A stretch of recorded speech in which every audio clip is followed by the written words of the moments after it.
안녕하세요. 제가 때마다 찾아 듣는 톡톡 사연의 열성 팬으로서 꼭 한 번은 제 이야기를 직접 보내봐야 한다고 생각하고 있었기에 오늘 이 시간에 실천해 봅니다. 아무리 가까운 지인에게라도 저는 옛날 이야기를 고지고대로 다 전한 적이 없어요. 하지만 톡톡 사연에는 고스란히 풀어볼 참입니다. 일단은 제가 제 남편을 처음 만났을 때로 돌아가 봐야 할 것 같은데요. 굴러가는 낙엽에 더 이상 웃음이 안 나오는 나이가 되어서 그런가. 분명 남편과 처음 만나서 서로에게 반하고 연애하면서 절절하게 사랑하고 결혼까지 약속하게 되는 그 과정이 엄청나게 가슴 절절했었는데요. 그때는 그랬건만 지금은 그 시절의 기억이 아주 또렷하지 않다는 게 애석할 따름입니다. 그런데 웃긴 건 말이에요. 남편하고 결혼한 이후로 겪은 우여곡절들을 모든 것들이 바로 어제 일처럼 아주 선명하다는 거예요. 제가 만약에 나이가 더 들어서 치매가 온다고 해도 그 다사다난했던 이모저모는 아마 안 잊혀지지 싶을까 하는 생각이 들 정도입니다. 예전에 있었던 드라마 여인천하 아시나요? 거기서 배우 도지원 씨가 최고 유행 대사를 만들어냈었죠. 저는 그 대사를 시어머니를 처음 뵙던 날에 면전에서 들었어요. 내 인연, 낯짝도 불려시처럼 생겨먹어서는 어디서 요물 행세를 하며 남의 아들을 깨어내? 멋대로 깨어나서 결혼을 부추기고 내 인연 내 손에 작살나고 싶지 않거든 당장 썩 꺼져. 막말과 함께 날아든 불꽃 싸대기 곧 제 왼뺨에 철썩하고 내려 꽂혔죠.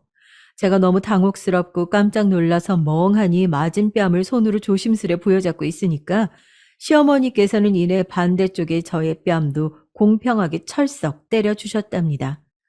그때는 학교에서 선생님들이 학생들을 열심히 때려서 지도하던 시절이었으니까 제가 안 맞고 산 건 아니었죠. 그렇다고 해도 태어나서 양쪽 뺨을 왕복으로 쳐맞는 일이 있을 줄은 몰랐어요.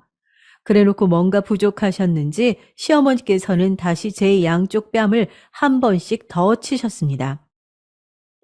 그래서 제가 한쪽 콧구멍에서 심지어 코피까지 흘렀어요. 옷에 코피가 한 방울 툭 하고 떨어지길래 그때 알았죠. 코피를 보니까 그제서야 이 상황은 미쳤구나라는 판단이 들었고 그때도 시어머니께서는 쉴 새 없이 저를 향해 삿대질을 날리시며 내 인연 하셨습니다. 이건 기억이 정확하지 않은데 아마 그때 저한테 네 죄를 네가 알렸다 이런 소리도 하셨던 것 같아요. 그야말로 제가 그 자리에서 죄인 취급을 받았던 것이죠. 단지 남편과 결혼하기 위해서 인사를 드리러 갔던 것뿐인데요.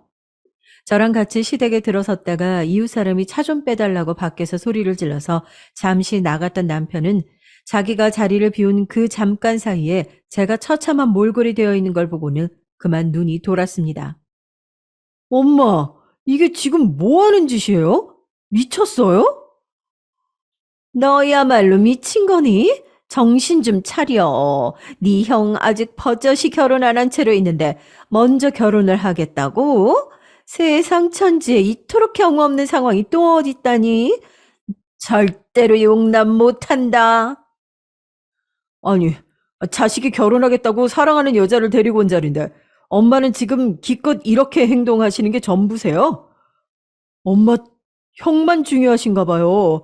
평생 그렇게 사셨으면서 어떻게 지금까지도 이러세요? 저는 아직 자식이 아닌가 봅니다. 저를 자식으로 생각하셨으면 자식이 사랑해서 결혼하겠다고 한 여자한테 이렇게 못 구시죠. 지, 지금 이게 어디서 그게 지금 할 소리야? 그리고 매서운 그 눈빛은 또 뭐고? 이러다가 너 진짜 엄마 한 대 치겠다. 네가 이러니까 네 형보다 못하다는 거야. 제가 왜 엄마를 쳐요? 저는 그렇게 몰상식한 사람이 아닙니다. 하지만 엄마는 이 사람을 이꼴로 때리셨으니까 아주 몰상식한 사람 맞는 것 같네요. 지금까지는 아무리 그래도 제 엄마니까 아버지 돌아가신 지금 유일하게 엄마만 계시니까 애틋하게 여겨드리려고 노력했고 제 나름의 효도를 다하려고 했는데요. 그러나 전부 다 부질없는 짓이었네요. 너무나도 몰상식한 분이라서 앞으로는 상종 못하겠습니다. 저보다 100배, 1000배로 잘난 형하고 잘 살아보세요. 뭐, 뭐라고? 너 진심으로 하는 소리야? 이 엄마한테? 오냐, 네가 유물짓하는 저것한테 제대로 홀렸네. 불려시한테 단단히 꼬인 게야. 야, 너 아픈 척 가증스럽게 연기하면서 일부러 코피를 쏟아? 네 인연, 너 아예 죽사발을 내놔야 내가 앞으로 두 발 뻗고 잘 것 같다. 남편이 분통을 터뜨리며 절연을 선언하자 시어머니께서는 도저히 이 상황을 못 받아들이신다는 표정으로 중얼거리시더니 갑자기 저에게 다시 화살을 돌리셨어요. 저는 기가 막혔죠. 여러분은 일부러 코피를 흘리고 싶다고 해서 생각만으로 그게 가능하신가요? 그런 사람이 지구촌에 한 명이라도 존재할까 싶네요. 그게 된다면 초능력자죠. 하지만 시어머니께서는 제가 일부러 코피를 쏟았다고 하셨습니다. 얼굴을 얻어터진 뒤였는데 저는 그저 경악하며 저에게 뻗쳐온 손길을 마주했고 그런 저 대신 남편이 막아섰습니다. 그러면서 놀랍게도 시어머니와 남편이 벌이는 창과 방패의 현장이 만들어졌던 거예요. 두 사람의 괴상한 대치를 보면서 저는 멍해졌습니다. 아니, 대체 어쩌다 이렇게 된 거지? 나는 그냥 인사를 드리러 왔을 뿐인데. 꿈이라도 이것보다는 현실성이 있을 것 같더라고요. 노모가 어떻게 힘으로 아들을 이기겠어요. 시어머니께서 먼저 나가 떨어지셨죠. 엄마가 허락을 하시든 안 하시든 결혼식에 오시든 안 오시든 상관없습니다. 저는 이 사람과 결혼할 거고 알아서 잘 살 거예요. 저한테 앞으로 연락하실 필요도 없고 엄마도 그냥 알아서 잘 사시면 돼요. 그 잘난 형과 함께요. 남편은 씩씩거리며 저를 챙겨 부축했습니다. 그리고 제가 손에 든 채 시댁에 들어섰던 정성스러운 선물 세트도 잊지 않았죠. 그걸 챙기면서 남편이 저한테 이거 우리가 쓰자라고 빠르게 말하더군요. 남편이 저를 옆에 끼고 현관문으로 가서 저한테 신발까지 직접 신겨주자 시어머니께서는 거의 피를 토하시듯 애 끓는 소리로 내 인연 하고 외치셨습니다. 제가 그 집을 나서는 그 순간까지도 내 인연 소리가 이어졌죠. 차에 앉고 나서야 손수건으로 코피 자국을 문질러 닦았고 옆에서 남편은 눈물을 훔치고 있었습니다. 남편은 생긴 것도 듬직하지만 성격도 외관과 비슷합니다. 그래서 연애하는 동안 우는 걸 본 적이 없었고 하품을 크게 하면 눈가에 맺히는 수분이 전부였어요. 슬픈 영화를 봐도 꿋꿋했고요. 그런 남편이 울고 있었죠. 그래서 저는 차마 제가 먼저 이 사태에 대해 따지지 못한 채 가만히 기다렸습니다. 남편이 다 울기를 기다렸고 그 후에 이야기를 들었던 거예요. 저는 직접 대면하기 이전까지는 시어머니 되실 분이 그 정도로 보통 얘기가 아니신 줄 몰랐습니다. 시아버지께서 제가 남편을 만나기 1년 전에 돌아가셨으며 형제로는 형 하나 있다는 것만 알고 있었어요. 그게 전부였는데 알고 보니 어처구니 없는 사연이 그 안에 들어있더라고요. 집안에서 아들, 딸 차별하는 경우를 특히나 나이 지긋하게 드신 분들이라면 보고 겪으셨을 테죠. 하지만 그것뿐만 아니라 장남과 차남을 차별하는 경우도 있었답니다. 오로지 장남 타령만 일삼는 어설프게 예스럽고 고집스러운 게 아니라 진짜 배기로 꽉 막힌 옛날 사상을 가진 집안이 제 시댁이었던 거예요. 남편의 위로 4살 터울의 형이 있습니다. 이때까지 아직 장가를 안 들고 있었죠. 참고로 이때 남편이 32살이었어요. 지금은 32살 나이도 청년이지만 그때는 아저씨 소리를 왕왕 들었거든요. 근데 아주버님이 36살이었으니 그때 기준으로는 노총각이었습니다. 남편이 저한테 장난스럽게 형이 아직 혼자라서 내가 아직 결혼 안 하고 있었다고 그랬더니 저는 당연히 그걸 농담으로 여겼었죠. 하지만 진담이었던 겁니다. 그래서 남편의 결혼 선언에 시어머니께서 발작을 하셨던 거예요. 남편이 순순하게 자기 형보다 결혼 먼저 안 하는 것을 지키고 있었는데 그게 깨졌으니 남편을 꿰어내었다며 그 죄를 저에게 돌리신 거고요. 형이 아직 결혼을 안 했기 때문에 동생이 먼저 결혼을 하면 안 된다고? 순서를 지켜야 된다고? 대체 이 집안은 뭐지? 놀라운 점은 여기서 그치지 않았습니다. 시아버지께서는 이미 돌아가신 뒤라고 했잖아요. 근데 돌아가시고 나서 재산을 정리했던 거예요. 그게 당시에 2억 5천 정도 됐다나 뭐 그랬다네요. 그런데 그 재산이 아주버님한테만 갔습니다. 남편은 1원도 못 챙겼다네요. 저는 이것도 에이 설마 싶었어요. 아니 상식적으로 자식이 셋도 넷도 아니고 달랑 둘인데 한쪽이 1원도 못 받는 건 말이 안 되잖아요. 하지만 진짜였던 겁니다. 진짜로 땡전 한 푼 못 받았어요. 그렇다면 아주버님이 얼마나 잘나서 부모의 사랑과 신뢰를 독차지하고 재산까지 독차지했는지 이쯤에서 궁금하시죠? 저는 이 대목이야말로 가장 놀랍다고 생각합니다. 남편이 유년 시절에 시아버지께 항상 듣던 당부는 이거였다고 하죠. 세상에 이치라는 게 있다. 그리고 이 이치라는 것이 지켜져야 세상이 잘 돌아가는 게야. 귀로 듣고 가슴에 새겨라. 첫째가 잘 살아야 둘째도 잘 사는 법이다. 이것이 가와만사성이라는 이치라고 할 수 있다. 알았냐? 아주머님은 뭘 해도 잘했다 소리 들으셨고 공부를 못해도 교우관계를 망쳐도 그저 잘했다는 칭찬을 들었고 부모의 지원을 아낌없이 받았습니다. 반면에 남편은 형이 우선이다 알았냐는 소리만 지겹게 들었고요. 지원은 항상 열악했습니다. 뭐든 스스로 해내야 했죠. 남편이 하는 말이 자기는 명진보다 못한 존재였다고 그랬어요. 그래서 제가 명진이가 누구냐고 물었죠. 그랬더니 뭐라고 답했는 줄 아세요? 옛날에 시댁에서 키우던 큰 개의 이름이 명진이었다네요. 개보다 못했다는 겁니다. 지독하게 싸늘한 차별을 받고 자란 남편인데 정작 공부는 더 잘했어요. 차별 말고 대우만 빠짐없이 받고 자란 아주버님은 대학 입시를 완전히 망쳤죠.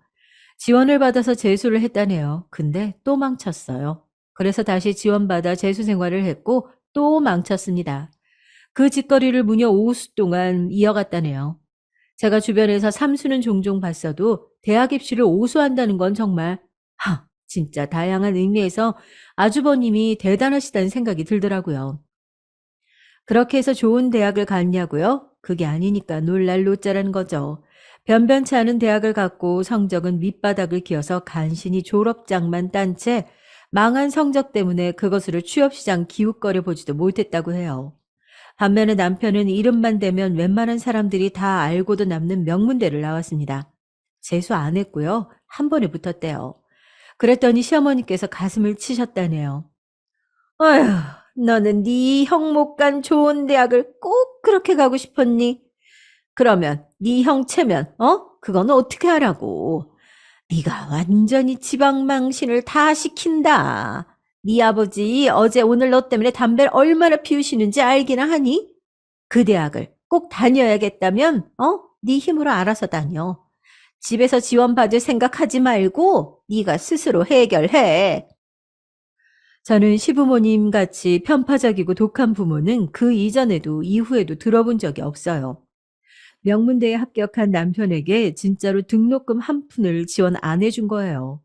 그래서 남편은 안 해본 일이 없다고 합니다. 오만 굳은 일자리를 다 전전했었더라고요. 안 그러면 학비가 없었으니까요. 명문대라서 공부도 잘하고 집안도 잘하는 학생들이 굉장히 많았기 때문에 남편은 돈을 벌며 공부까지 하는 게 가끔은 너무 벅차서 숨이 멎을 것 같은 기분을 느꼈다고 해요. 조금만 돈을 지원해달라고 집에다가 부탁도 해보았지만 돌아오는 건 냉랭한 반응이었다고 합니다. 너는 둘째가 돼서 어디 첫째 체면을 멋대로 깎아먹고 자기 부모한테서 듣고 자란 당부를 안 지켰으면 부끄러운 줄 알아야지. 무슨 낯짝이 있어서 학비를 보태달라고 그래? 시아버지께서는 심지어 남편을 향해 재떨이를 던지신 적도 있었다고 합니다. 옆에서 시어머니께서는 한숨을 푹푹 내쉬셨고 아주버님은 늘 그렇듯이 방관을 하셨다고요. 잘난 것 하나 없으면서 본인보다 잘난 동생을 내심 시기 질투하며 살아온 사람이었으니까요. 남편이 어떤 심정으로 이를 악물고 대학 졸업장을 따내서 번듯한 직장을 구했던 것일지 뒤늦게나마 남편의 과거를 머릿속에 그려보는 동안 울컥하더라고요. 시어머니께 얻어맞은 양뺨뺨이 말라붙은 코핏 자국이 아픈 것으로 느껴지지 않았어요. 남편이 외롭게 걸어온 길보다 아프지는 않았으니까요. 그런 수모를 당하며 살아왔음에도 자기 부모와 형을 기본 도리를 지켜가며 대한 결과가 1원도 주지 않은 집안의 재산과 거센 결혼 반대라니 남편의 참담한 마음을 감히 헤아릴 수가 없었습니다. 그렇게 살아왔던 남편이지만 저를 만나 결혼을 꿈꾸게 되면서 바뀌었다고 했어요. 이제는 저와 꾸려갈 가정만이 자기 가족이라고 하더군요. 이런 못난 모습을 보여줘서 다시금 미안하다며 울먹이며 사과를 하는 남편의 손을 맞잡은 순간 저는 무조건 결혼해서 행복하게 잘 살겠다고 스스로에게 다짐했습니다. 친정에는 시댁에 이런 황당무계한 가풍을 전하지 않았어요. 고지고대로 전했다가 결혼에 차질 생길 게 뻔했으니까요. 저는 화목하기도 하고 엄격하기도 한 그런 집안에서 자란 사람입니다. 어렸을 때는 친정 부모님께서 장사를 시작하시는 바람에 외할머니께서 저희 집에 거의 매일같이 오셔서 손주들을 봐주셨고요. 그래서 저는 외할머니를 통해 예쁨도 받았지만 어른을 공경하고 따라야 하는 예절도 철저하게 배웠습니다. 그러다가 제가 중학교 3학년일 때 친정 아버지께서 암이 걸리셨고 저희 가족은 친가로 가서 살게 됐어요. 친가는 공기 좋고 물 좋은 시골 동네이기 때문이죠. 친할아버지, 친할머니 모두 도시 생활을 한 번도 안 해보신 분들이었습니다. 예스러운 언행을 하시는 분들이었고요. 순박하시며 잔정이 많으시고 인망 또한 좋으신 분들이라는 것과는 별개로 사고방식이 옛날 옛적이신 분들이었죠. 외할머니처럼 특히나 어른 공경을 강조하셨어요. 그래서 저는 늘 집안 어른들, 밖에서 만나게 되는 모든 어른들께 예의를 잘 차리며 살아왔죠. 그게 정상이고 지극히 당연한 것이라고 여겼습니다. 그렇게 자란 저였으니 시어머니께서 다짜고짜 제 뺨을 후려갈기시며 막말을 퍼부으셔도 그때 차마 반격한다는 선택지를 갖출 수 없었던 듯 싶어요. 아무튼 제 친정의 가풍은 이러했기에 남편이 시어머니와 절연했다는 걸 밝히며 아무리 그대로 자식이 부모를 안 보고 살다니 대체 이유가 뭐냐며 추궁이 쏟아질 테고 그렇게 꼬리에 꼬리를 물고 시댁의 이모저모가 떨려올 것이 뻔했죠. 그래서 저는 남편과 작당을 해버렸어요. 시아버지께서 돌아가셨고 시어머니께서는 치매가 와서 머나먼 지역의 친척댁에 살고 계시고 아주버님은 종교 활동을 위해서 아프리카에 사시느라 연락도 안 된다고 해버린 겁니다. 그렇다고 존재하는 사람들을 아예 없는 것처럼 해버리면 반드시 사는 동안 말 실수라도 한 번 나올 수 있는데. 시어머니와 아주버님이 존재는 하되 접점이 없는 것처럼 해야겠어. 그때는 상황을 이겨내기 위해 거리낌 없이 묘수를 꺼낸 것이었고 결과적으로 친정에 흔쾌한 허락을 받아서 결혼까지는 금방 잘했는데요. 저는 금세 죄책감 비슷한 것을 느끼기 시작했어요. 왜냐하면 제가 친정 식구들을 속인 것이잖아요. 남편하고 서로 손발이 맞아서 작당을 하기는 했어도 제가 먼저 이렇게 하자고 제안하며 이끈 것이었기에 남편을 향해서도 왠지 모르게 캥기는 기분이 들었습니다. 여자는 결혼하고 나면 고부관계가 최대 관건이라고 하던데 그만큼 고부관계에 중요한 것인데 제가 며느리 된 사람으로서 시어머니께 정말 코빼기도 안 비치고 이렇게 살아도 되는 것인지 하는 불편한 마음도 자꾸만 들었고요. 결혼하고서 늘 심란했습니다. 제가 은근하게 남편을 많이 떠봤었죠. 시어머니를 안 뵈러 가도 되는 건지 정말 괜찮은 건지 이런 것들이요. 그럴 때마다 남편은 정말로 괜찮다라고 답을 해줬습니다. 그런데 평소에 하도 표정이 무뚝뚝하다 보니까 대체 어디까지가 진심인 건지 몰라서 저는 헷갈렸어요. 사람이 거짓말을 하고 살면 손해라는 걸 느낄 정도로 불편한 마음으로 지내던 어느 날 남편이 굉장한 찹찹한 얼굴로 집에 왔습니다. 회사에서 무슨 일이 있었냐고 물으니까 아무것도 아니래요. 그래서 어디 아프냐고 하니까 그것도 아니래요. 근데 얼굴을 보면 심상치 않은 게 확실하고 제가 머뭇거리다가 이렇게 물어봤죠. 혹시 어머님 일인 거야? 어머님한테 무슨 일이라도 있어? 맞지? 그걸 어떻게 알았어? 얼굴에 그렇게 쓰여 있어. 어머님이 왜? 무슨 일인데? 우리가 멋대로 결혼해버렸다고 머리끝까지 화가 나셔서는 연락 한 번 안 하고 사셨잖아. 근데 갑자기 뭔 일이라도 생긴 거야? 그러게. 우리 엄마가 다쳐서 입원을 하셨다네. 팔에 깁스도 달았대. 뭐라고? 어쩌다가 교통사고라도 당하신 거야? 아니, 그건 아니고 나도 자세한 건 모르겠지만 언뜻 듣기로는 우리 형이 결혼하기로 한 여자하고 몸싸움을 벌이신 것 같았어. 제가 그때 흥부가 기가 막혀라는 소리가 절로 나왔어요. 상상도 못한 전말이었죠. 아무튼 요즘은 몸 다친 데다가 아프고 거동도 불편하고 도움받을 사람이 필요하니 시어머니께서는 남편에게 연락을 한 것이었죠. 좀 와달라고 하셨다네요. 나중에 생각한 건데 만약 시어머니께서 저에게 따로 연락할 방도를 아셨다면 저를 불러내서 수발을 들게 하셨을 것 같더라고요. 그게 안 되니까 남편을 부르신 것이었죠. 남편이 저에게 어떡할까, 갈까 이런 질문을 해왔습니다. 저야말로 남편에게 가고 싶냐고 묻고 싶은 참이었나요. 그런데 가만 보니까 남편이 시어머니께 가보고 싶기 때문에 저에게 저런 질문을 한 듯 싶었습니다. 왜냐하면 갈 생각이 없다면 애초에 저에게 물을 필요도 없이 나는 안 간다고 말하면 되는 것이었으니까요. 그래서 제가 슬쩍 물어봤어요. 저기 있잖아. 어머님 지금 상태가 많이 안 좋으신 것 같아? 위독하신 것도 아닌데 안 좋아봤자 얼마나 안 좋겠어. 아, 근데 목소리가 전에 없이 힘이 쭉 빠져 있더라고.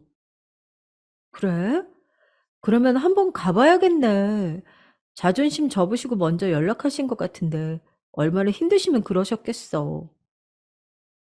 그렇게 생각해? 나는 당신한테 미안해서라도 우리 엄마하고는 영영 끊고 사는 게 맞다고 생각을 해오긴 했는데. 아휴, 부모 자식 관계가 어디 그렇게 생각만으로 쉽게 되겠어? 난 괜찮으니까 어머님 어떠신지 궁금하면 병원에 한번 가봐. 제가 흔쾌하게 목소리를 내자 남편은 못 이긴 척 하면서 바로 병원에 가볼 준비를 하더군요.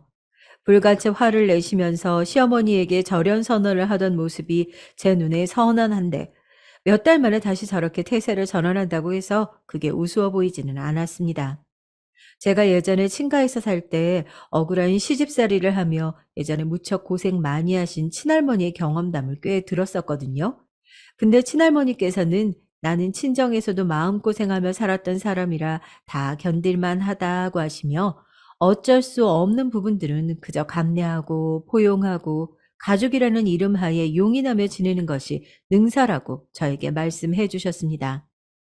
어른의 말씀이 옳다고 배우며 자란 저는 그걸 감명 깊게 새겨들은 바 있었죠. 남편이 서러움만 받았던 자기 가족을 이제는 등지고 잘 살기를 바라는 마음과 함께 결국 어쨌거나 자기 모친이기에 시어머니를 남편이 저버리기 힘들다면 그걸 최소한 비난하지는 말자는 마음이 들었습니다. 시어머니께 다녀온 남편의 얼굴은 미묘하게 밝아져 있었어요. 엄마가 나한테 미안하다고 하시더라? 그리고 당신 보고 싶다고 말씀도 하셨어.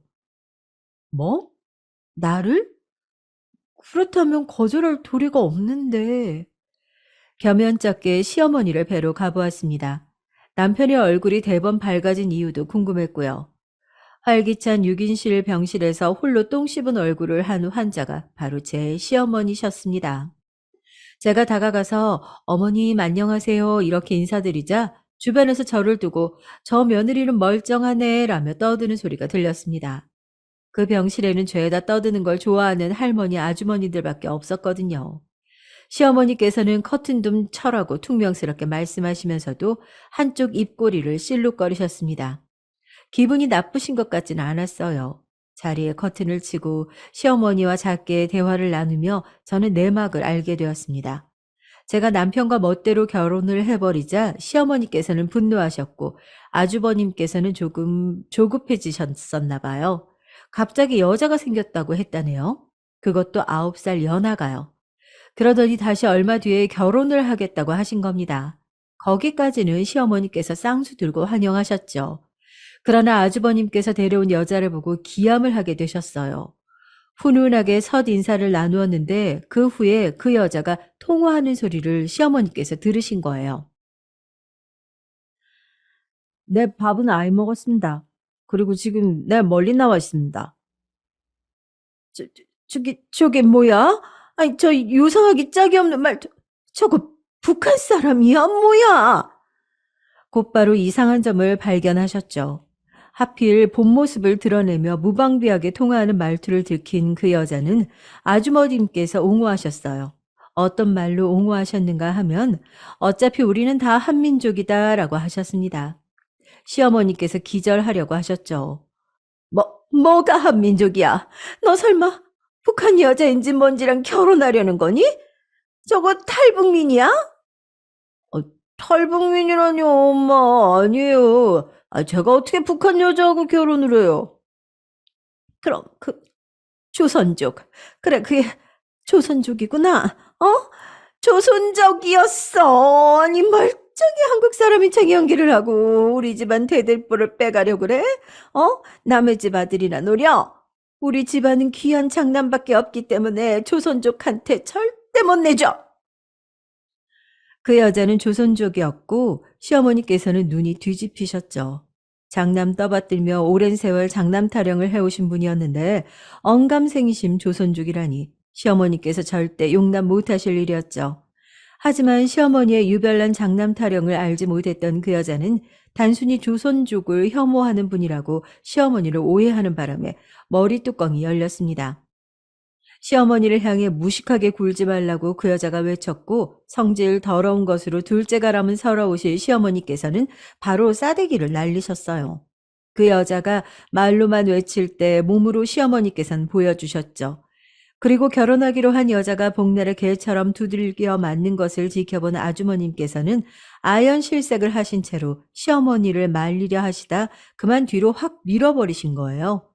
시어머니께서는 나동그라지며 팔을 잘못 다치셨고 맨살이 크게 쓸렸습니다. 그 결과 입원까지 하신 거였죠. 맞은 건 그 여잔데 젊으니까 그렇게 두드리고 맞고도 안 무사한 거구나. 아휴, 이거 참 웃기고도 슬프네.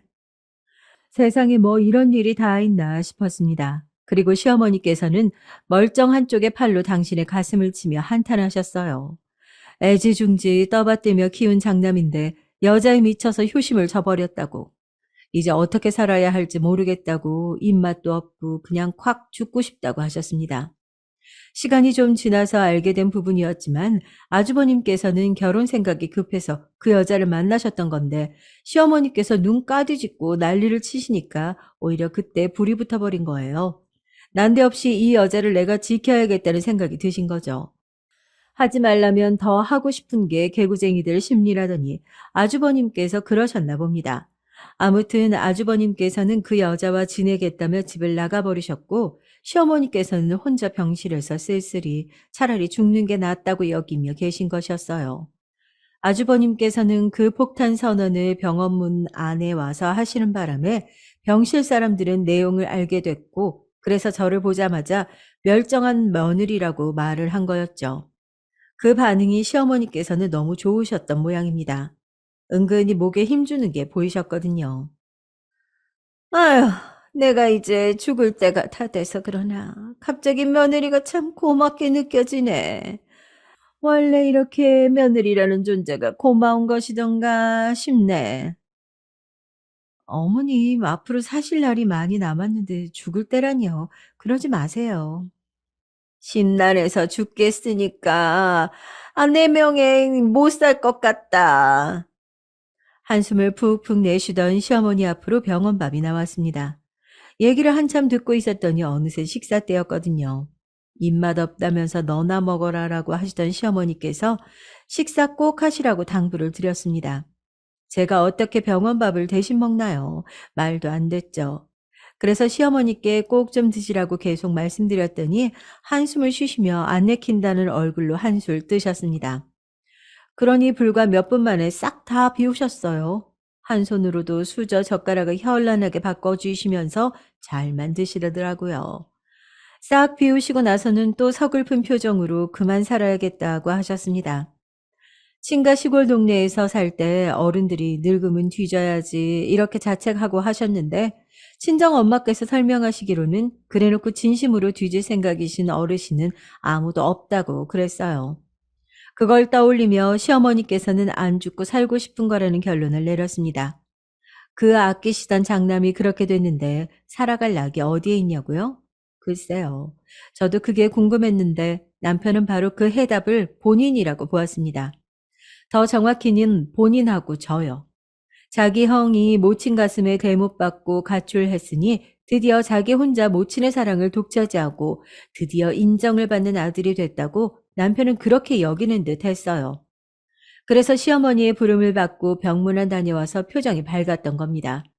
드디어 그 망할 형 놈을 밀어냈다고 생각한 거겠죠. 시어머니를 미워하고 원망하는 마음보다 인정받고 사랑받고 싶다는 마음을 더 크게 가지고 있는 남편을 이때 정확히 체감했습니다. 거짓말 해가며 했던 결혼이라 가뜩이나 캥기는 게 있었던 저는 남편의 그 마음을 따라주기로 했어요. 왕복 싸대기 맞고 모욕을 당했던 일을 잊은 것은 아니었지만 그 일도 일단 사과를 받았으니까요. 그때는 내가 정말 미안했다.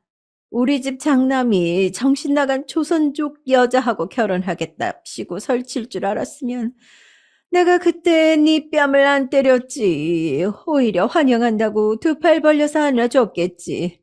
근데 너는 한국 사람 맞지? 나중에 알고 보니까 너 외국인이었다든가 그렇게 되는 건 아니지? 네. 저 토종 한국인 맞아요. 양가 모두 한국 사람들만 가득해요. 아휴, 그러냐? 근본이 있는 집안이로구나. 내가 너를 진작에 좋게 알아보지 못한 게 아쉽다. 분명히 저를 좋게 봐주시는 말씀이 맞기는 했는데 내용을 보면 되게 이상한 것 같고 그런데 또 막상 캐묻기는 애매한 그런 게 좀 있었습니다. 성격이 보통 내기가 아니셨기 때문에 기가 세셨고요. 좋게 말해서 카리스마가 있으셨죠. 어리둥절한 사이에 휩쓸려 가게 된다고나 할까요? 결혼 전부터 틀어져서 시댁과 척을 지고 살았던 저는 아주버님이라는 황당한 계기로 인해서 저 스스로 시어머니와 화해의 악수를 한 뒤 지내게 됐습니다. 남편이 깊은 애증의 대상인 자기 모친하고 어쨌든 잘 지내본다면 다행일 것 같다는 그따위 아니란 생각을 했던 제가 지금 와서는 그저 웃기네요. 시어머니께서 단박에 저희 부부를 향해 내 새끼, 내 며느리 하며 친근함을 표시하지는 않으셨어요. 곧 죽어도 차남보다는 장남이 대들보라 여기시는 분이었고 순한 차남을 꼬드긴 천하의 불려시가 저였으므로 묘하게 저희를 괄시하는 분위기가 있었죠. 그런데 시어머니께서 저를 가까이 두고 싶어 하신 이유가 좀 생겼어요. 첫째로 어색하고 대면대면한 고부관계를 유지하던 어느 날 시어머니께 전화가 왔는데 치과 진료비가 너무 많이 나와서 큰일이라고 돈 좀 대줄 수 있냐고 하시더라고요. 네? 치과요? 아, 어머님 요새 치과 다닌다고 그러셨죠? 그런데 얼마가 나왔길래 이러세요? 보철 떨어진 거 그거 그렇게 큰일이니? 견적이 580인가 아니면 560인가? 하여간 그렇게 나왔다. 내가 하도 어이가 없어서 일단 아들 며느리하고 얘기 좀 하고 진행한다고 해놨어. 그게 그렇게나 비싸다고요? 말도 안 돼요. 어머님 거기가 어딘데요? 제가 직접 가서 얘기 좀 들어봐야겠어요. 네가 직접 오겠다고? 아유 그럼 나야 좋지. 네가 이렇게 도리를 아는 애였네. 그 치과로 갔습니다. 시어머니와 함께 설명을 들었는데 알고 보니까 보철 떨어진 걸 다시 쓸 수가 없으니까 그냥 임플란트를 진행해야 한다는 얘기였더라고요. 웬 임플란트? 제가 하도 어이가 없어서 시어머니 모시고 그냥 나왔어요.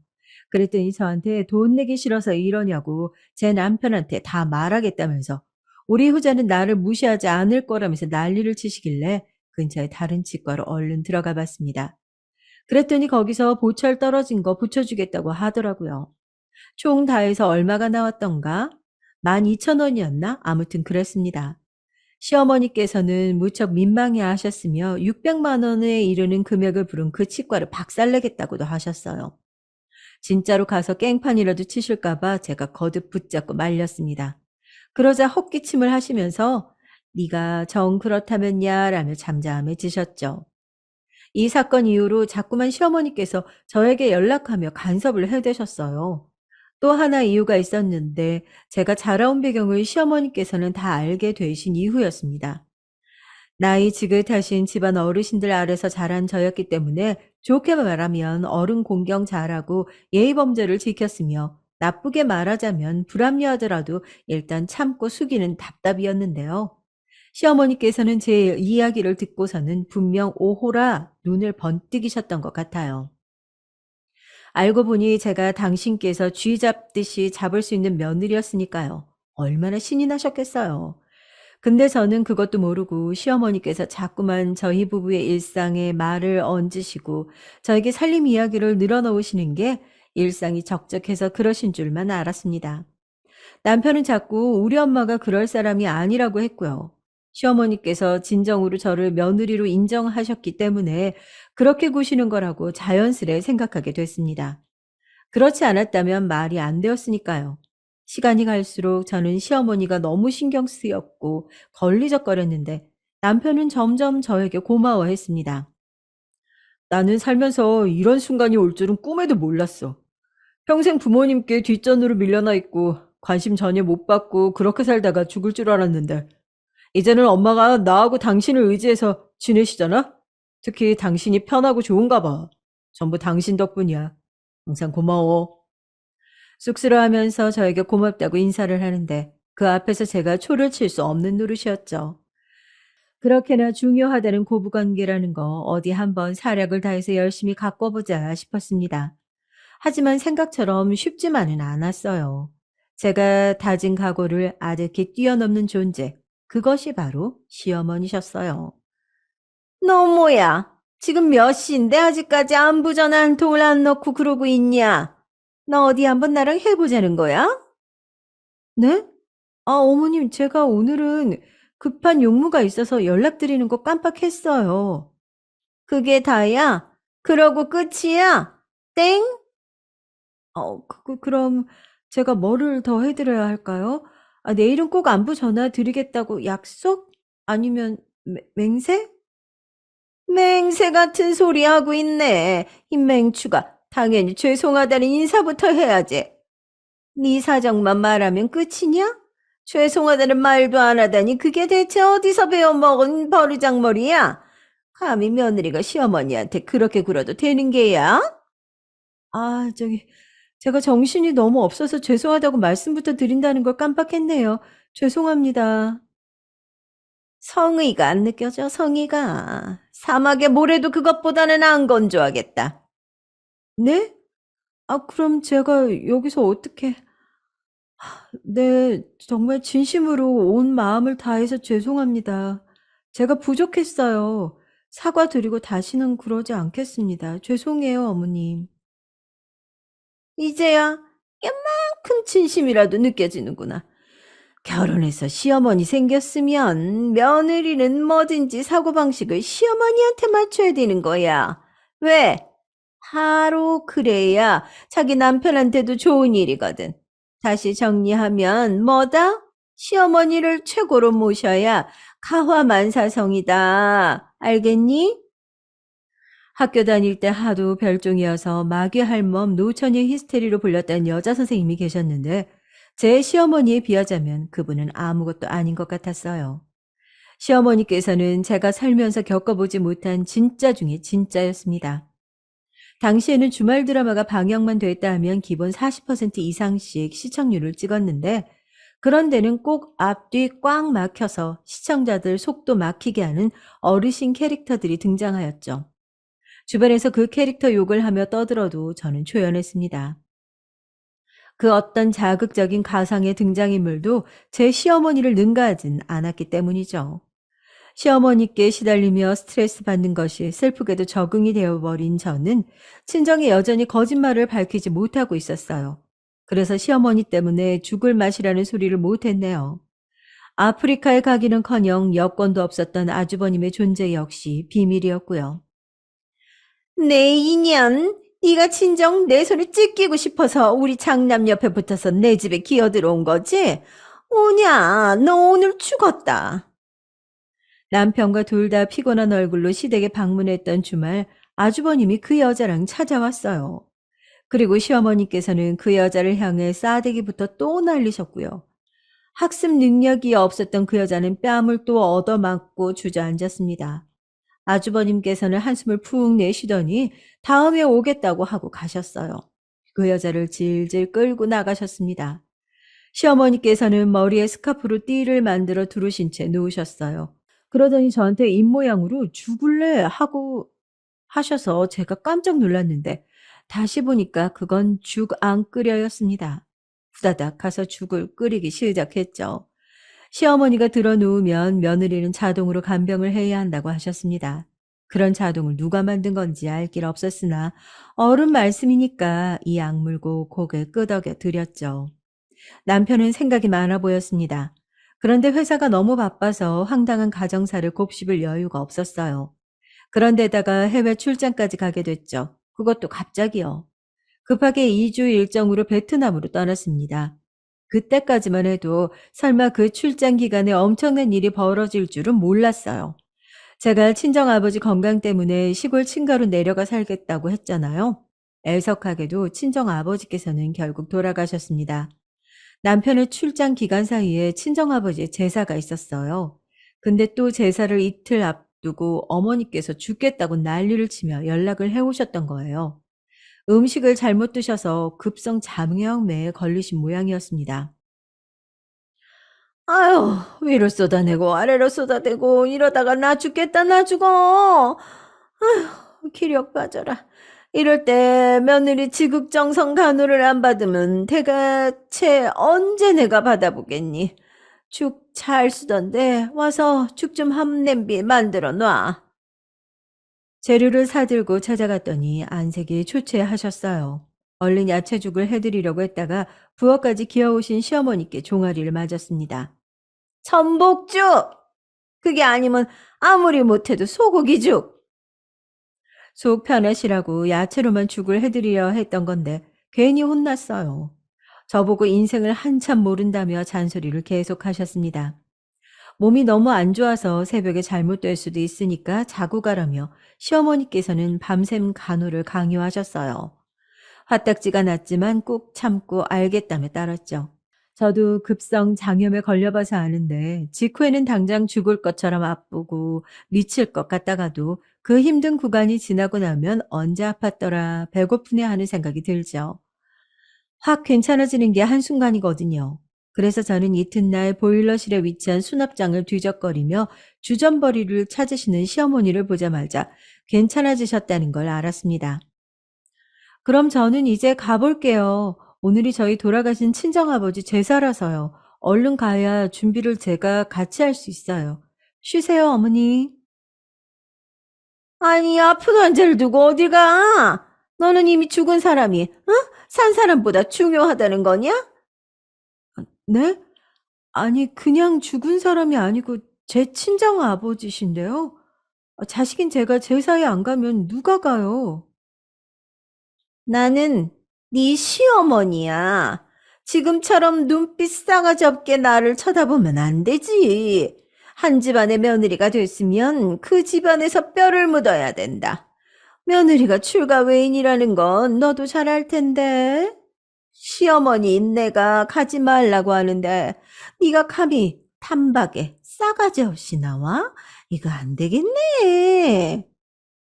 기가 막혀서 코웃음을 쳤는데 그게 너무 싸가지 없어 보인 모양이에요. 시어머니께서는 여기서 반성하라 하셨어요. 문을 닫고 나가셨죠. 당연히 저는 그럴 생각이 없었죠. 장단 맞춰드리는 신용만 하다가 그냥 휙 가버릴 생각이었거든요. 그런데 문이 밖에서 잠겼더라고요. 밖으로 잠금 장치가 달려있다는 걸 그제야 알았습니다. 어머님, 이건 아니죠. 뭐 하시는 거예요? 얼른 열어주세요. 그런데 콧노래를 부르시며 꼴 좋다라고 하시더니 그 앞을 떠나시더라고요. 그때부터 미칠 것 같아졌죠. 문을 발로 밀기도 하고 주먹으로 부술 듯 치기도 하면서 난리를 쳤습니다. 하지만 여는 것은 무리였어요. 저는 다른 수를 써야겠다 싶어서 잘못했다고 사과를 하는 전략으로 갔습니다. 제사에 안 가겠다고도 외쳤죠. 하지만 소용이 없었어요. 저는 휴대폰도 없이 그 안에 갇혀서 식은땀만 흘려댔습니다. 울부짖으며 큰 소리도 내봤고 오만 난리를 쳐댔으나 아무것도 안 통했어요. 머리만 어지러웠습니다. 결국 날이 저물었어요. 제가 분해서 이를 갈고 있던 바로 그때였습니다. 초인종 소리, 현관문 두드리는 소리가 동시에 울렸어요. 정희야, 정희야, 우리 딸 여기 안에 있니? 뭐야? 여기를 대체 알고 어떻게 찾아온 거야? 친정엄마께서 커다랗게 외치셨고 시어머니께서는 당황하시던 그때 현관문 밖에서는 설상가상으로 경찰입니다. 문 여세요 같은 소리도 들려오고 있었어요. 혼이 나간 채로 현관문을 열어주신 시어머니께서는 바로 아차 싶으셨죠. 제가 갇힌 문부터 열었어야 순서가 맞았거든요. 제가 보일러실 문을 쾅쾅 두드려 댔고 친정엄마를 비롯한 친정 식구들이 전부 달려와서 문을 열어주었습니다. 안도감에 힘이 풀리더군요. 그리고 친정엄마께서는 있는 힘껏 시어머니의 귀싸대기를 날리셨어요. 이 지옥불에 태워 죽이려나? 어? 내 딸한테 이따위로 굴어? 너 곱게 못 죽어. 사람 하나 죽일 기세이셔서 경찰들이 친정엄마를 얼른 말릴 정도였어요. 어찌나 세게 맞았는지 시어머니께서는 입가가 터져 있었죠. 저는 구출된 것만 좋지만 이게 어찌된 영문인가 싶었어요. 친정 식구들은 연락도 없이 안 오는 저를 걱정하면서 급한 일이 있나 하며 넘기려 하였는데 저와 연락이 안 되는 걸 남편은 수상하게 여겼습니다. 남편이 부재 중이니 제가 더 성의껏 친정아버지 제사를 드릴 거라고 그랬었거든요. 친정 식구들도 저와 연락이 안 되는 걸 확인한 남편은 저희 부부가 했던 거짓말을 고백했어요. 그리고 시어머니께서 점점 낌새가 심상치 않았기에 저를 쥐잡듯이 하고 계실지 모른다며 제발 시댁으로 가달라고 그랬다네요. 친정 식구들 모두 난리가 나서 출동했고 가던 길에 순찰 중이던 경찰차가 보이자 상황을 설명하고 동행을 요청했던 겁니다. 모두 죄송해요. 그리고 고마워요. 내가 바보같이 굴어서 아버지 제삿날에 민폐 끼쳤나 봐요. 제가 고개를 떨구며 말하자마자 친정엄마께서 저를 꼭 안아주셨습니다. 제 잘못은 없다며 신뢰를 주지 못해서 거짓말을 하게 만들어 도리어 미안하다고 그렇게 저에게 말씀해 주셔서 저는 눈물이 나고 말았습니다. 친정을 믿지 못하고 제멋대로 판단한 것 같아서 제가 너무 어리석었다고 느껴졌네요. 경찰까지 앞에 있었으니 동네에 소문이 다 났어요. 원래 평판이 좋지 않았던 시어머니께서는 제대로 찍혔고 동네 일대의 왕따가 되셨습니다. 제가 시어머니와 갈라선 건 당연했고요. 귀국한 남편은 시어머니를 만나지조차 않았습니다. 평생 안 볼 거라며 두 번 다시 나약하게 굴지 않겠다고 그랬어요. 저와 제 친정이 자기의 유일한 가족이라고 강조하며 뜨거운 눈물을 흘렸습니다. 또 한 번 자기 모친에게 실망하고 상처를 받은 남편이 불쌍하기도 했어요. 얼마 후 남편은 해외 근무를 회사에서 제안받았고 저는 적극 찬성했습니다. 그래서 5년간 둘이 외국에 나가서 살았죠. 그곳에서 첫째, 둘째 모두 태어났고요. 아, 시어머니는 그때 어떻게 되셨냐고요? 남편이 완전히 돌아서자 악에 바치셨습니다. 됐어. 어차피 우리 집안의 장남이 대들보였어. 조선족인지 나발인지 쓸만하다 싶으면 그냥 며느리 삼아주지 뭐. 하지만 그 여자는 결국 사기꾼이었습니다. 아주버님을 방심시킨 뒤 재산을 훔쳐서 달아났어요. 시댁의 재산이 그렇게 싹 다 날아갔죠. 완벽한 몰락에 큰 충격을 받으셨던 아주버님께서는 술, 담배를 일삼다가 건강을 망쳤고 시어머니께서는 스트레스 때문인 건지 일찍 찾아온 치매를 맞이하셨습니다. 비극으로 마무리됐기에 마냥 통쾌하지는 않았던 것 같아요. 하지만 행한 대로 돌아간 것 같아서 후련한 심정이긴 했답니다. 안녕하세요. 저는 곧 환갑을 앞두고 있는 장년 여성입니다. 이 나이대쯤 되면 사연 하나 없이 사는 사람은 극히 드물 거라는 생각이 듭니다. 누구나 하나씩 사연을 품고 살아가고 있다고 생각해요. 사람 사는 얘기를 듣다 보면 공감도 되고 위로도 되고 때로는 같이 역정도 내며 만나보지도 않은 사연자분들이 가끔은 친구 마냥 정도 가곤 하더라고요. 그래서 제가 이렇게 사연을 듣는 좋은 취미가 생긴 것 같아요. 인생사 세옹지마라는 말이 있듯 행복과 불행은 워낙 변수가 많고 예측하기 어렵죠. 저는 꽤나 불행에 가까운 삶을 살았던 것 같아요. 삶이 너무 힘들어 그만두고 싶다는 생각도 여러 번 하곤 했었어요. 그럼에도 일상이 주는 소소한 행복을 원동력으로 지금껏 포기하지 않고 견뎠기에 이젠 조금은 제 삶이 행복에 가까워졌다 말할 수 있게 됐습니다. 항상 사연을 듣기만 했다가 오늘은 제가 얘기를 한번 써보려고 해요. 저는 잘 살지도 그렇다고 가난하지도 않은 집안에 삼남 일녀 중 셋째로 태어나 홀로 딸이라는 이유로 꽤나 차별을 받으며 자랐어요. 엄마는 6살이라는 어린 나이 때부터 집안일을 알려주셨죠. 빨래나 설거지, 그리고 집 앞을 쓸고 바닥을 걸레질하게 시키셨어요.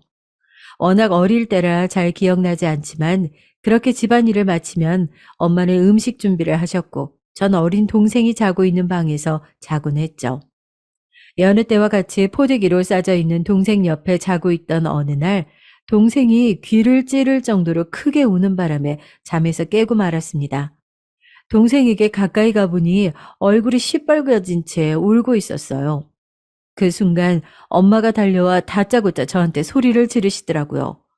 분노에 찬 악에 바친 소리였습니다. 너, 네 동생 이렇게 얼굴 빨개져서 울고 있는 동안 뭐 했어? 동생 잘 보라고 방에 같이 뒀더니 이 지경으로 만들어? 제가 무어라 변명할 새도 없이 엄마는 제 팔뚝을 치시며 말씀하셨죠.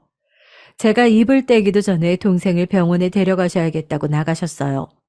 그리고 그날 갑작스러운 열병을 앓던 동생은 병원으로 가던 도중 그 어린 나이에 세상을 떠나고 말았습니다.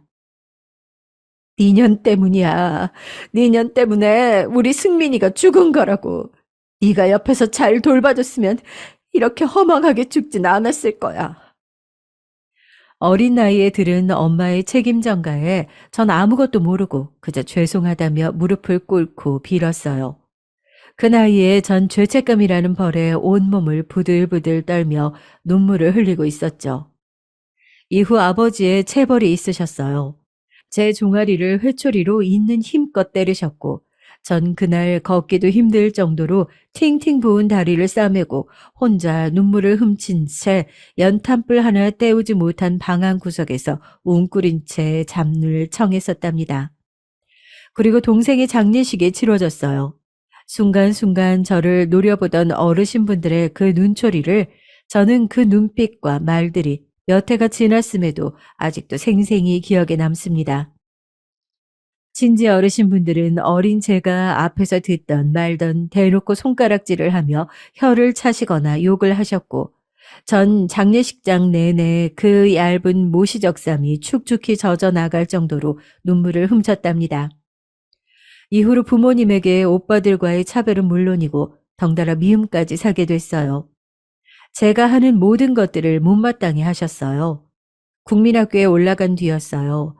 식사를 하자며 작은 원통 식탁을 들고 오시던 엄마가 말하셨죠.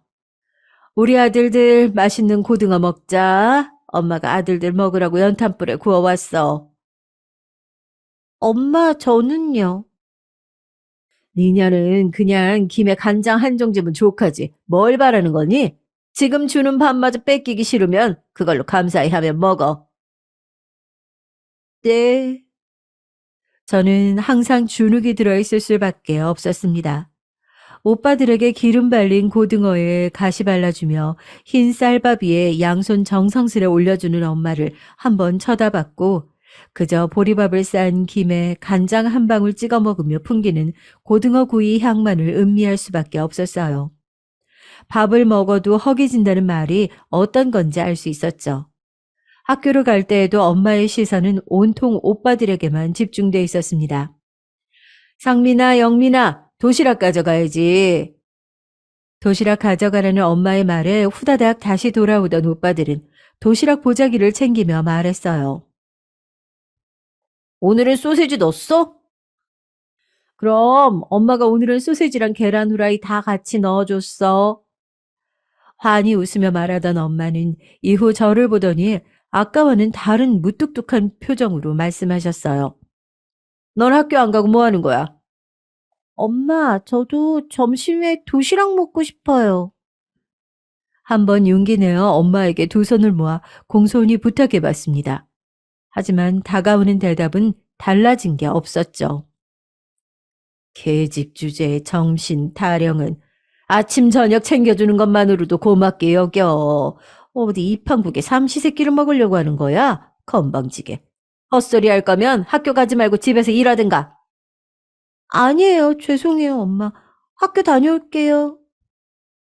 결국 아무 수학 없이 오빠에게 물려받은 낡아빠진 책가방을 들며 학교로 향했습니다. 소심하고 항상 주눅 들어 있는 제 성격 때문인지 쉽사리 친구들은 저에게 다가오지 못했어요. 그러다 보니 국민학교를 다니는 내내 저는 외톨이였죠. 요즘 들어 소위 말하는 왕따 같았어요.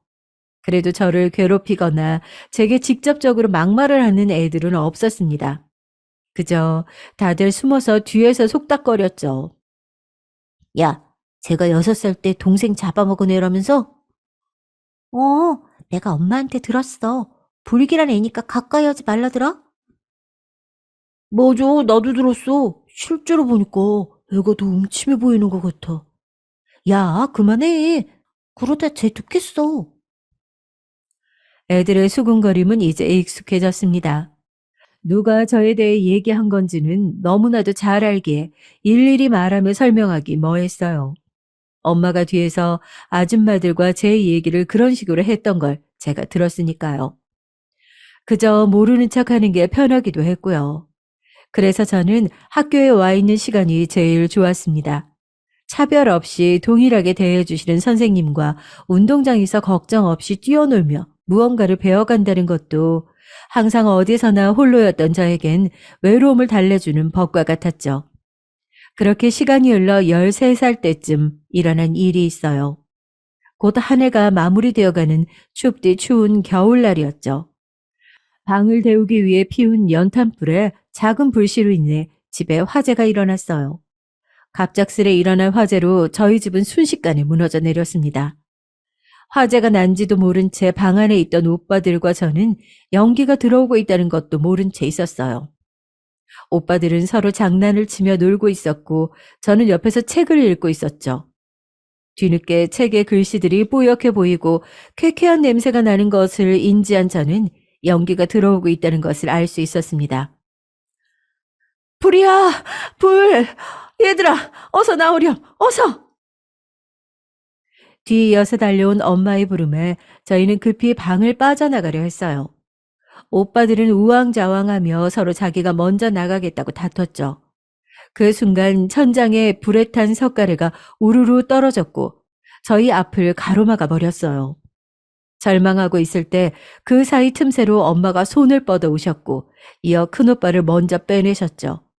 다음 작은오빠마저 빼낸 그때였어요.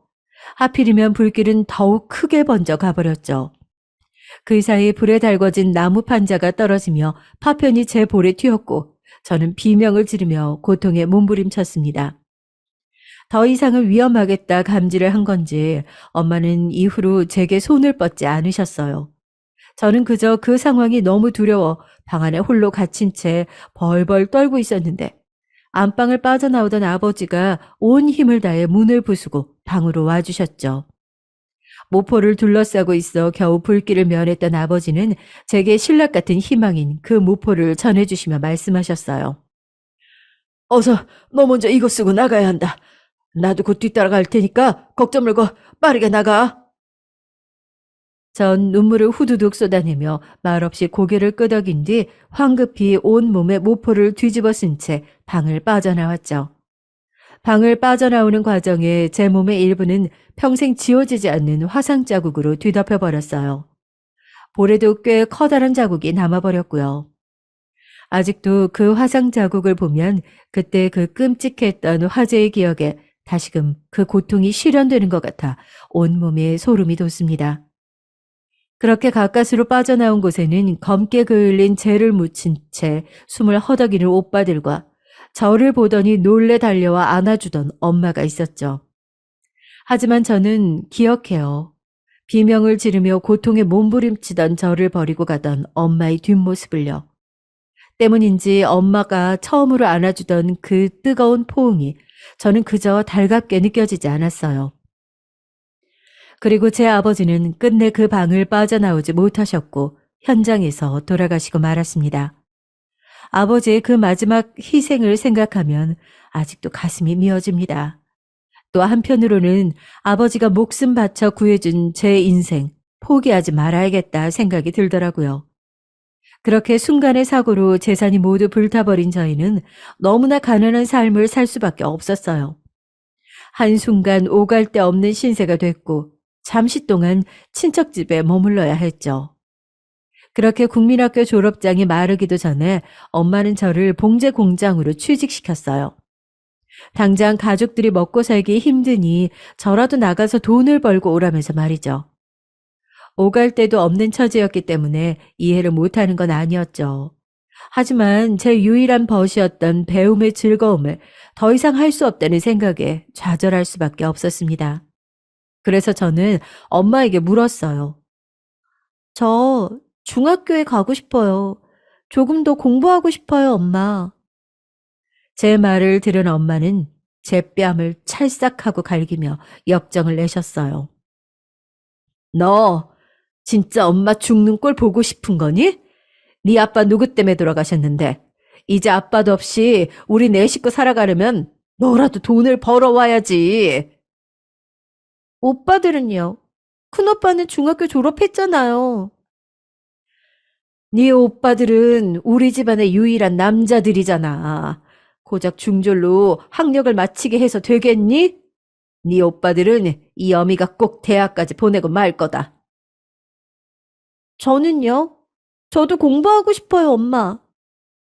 계집이 배워봤자 뭐 하겠어. 잔말 말고 엄마 욕 보이지 않게 사고 치지 말고 가서 일이나 잘해. 알겠어? 저는 그저 아무 말 못하고 입을 꾹 다문 채 고개를 끄덕여야 했습니다. 그렇게 14살 어린 나이에 들어간 봉제 공장은 화장실을 가는 것조차 힘들었고 14시간씩 기계처럼 돌아가는 반복되는 일상에 점점 지쳐만 갔습니다. 그렇게 죽을 둥 살 둥 일하며 받은 급여의 80% 이상은 오빠들의 용돈과 학비로 다 들어갔고 전 푼돈도 안 될 만큼 작게 남은 급여로 겨우 입에 풀 칠해가며 살았어요. 그래도 이곳은 생활 패턴이 동일하고 다들 사정이 비슷하다 보니 저를 뒤에서 욕하며 수군거리는 사람들은 없었습니다. 그렇게 혼자만의 벽을 치며 살아가던 저에게도 처음으로 친구를 사귈 수 있었죠. 그 친구도 저처럼 가정 형편이 어려운 탓에 부모님이 강제로 취직을 시켰다고 들었어요. 그 친구는 집안의 장녀인데 아픈 동생들을 위해 부모님의 뜻을 따라야 한다면서요. 서스럼 없이 제게 본인 속사정을 말해주는 친구 덕분에 저도 처음으로 제 속사정을 다른 누군가에게 말을 할 수 있었죠. 제 얘기를 듣던 친구는 눈물을 글썽이며 제 볼 쪽에 흉터를 매만져 주었어요. 처음으로 받아본 누군가의 걱정에 저 또한 마음이 뭉클해지는 것 같더라고요.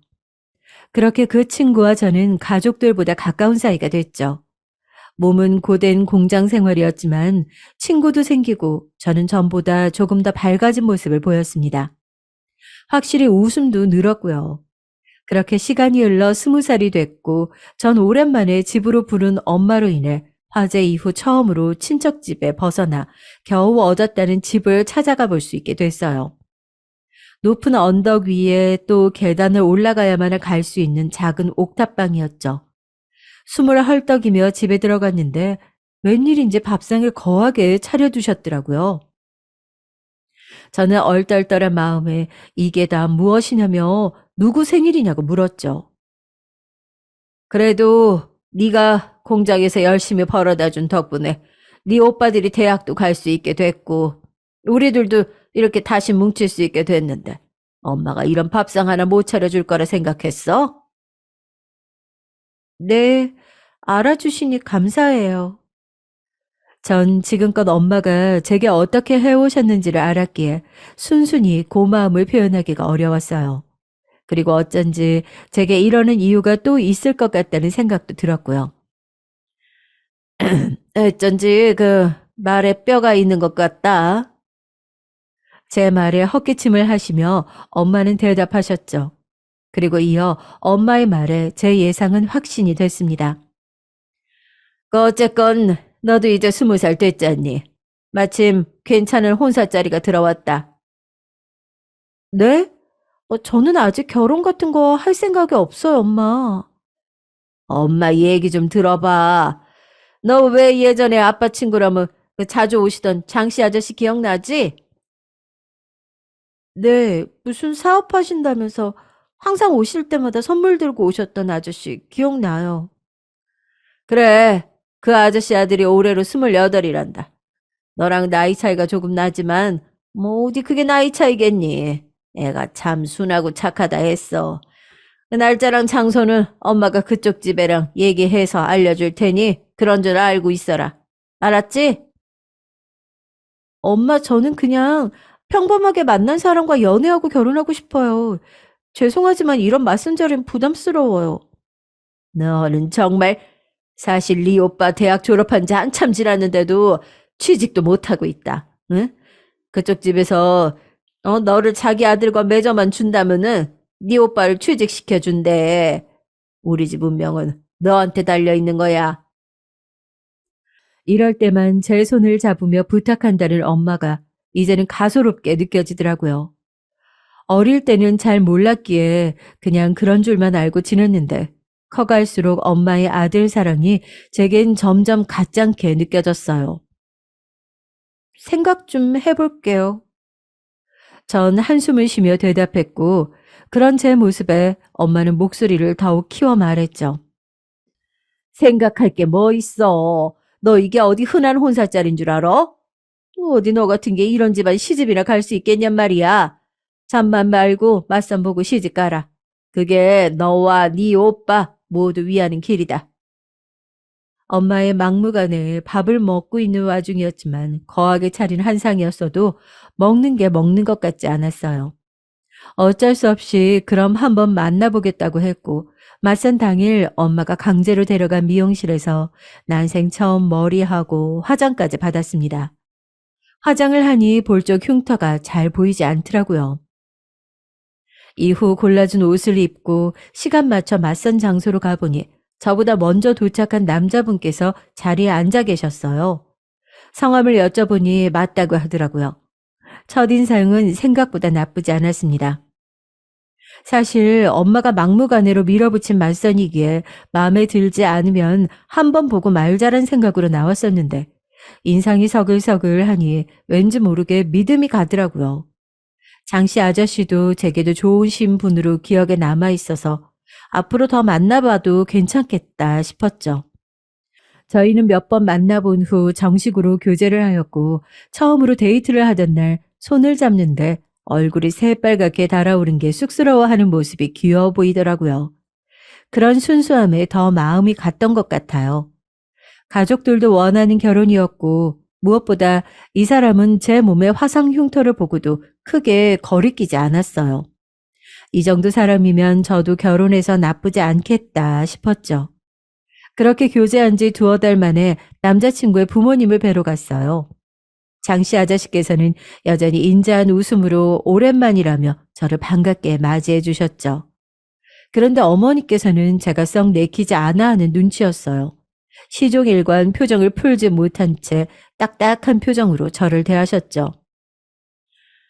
내가 편히 말을 놓을게요.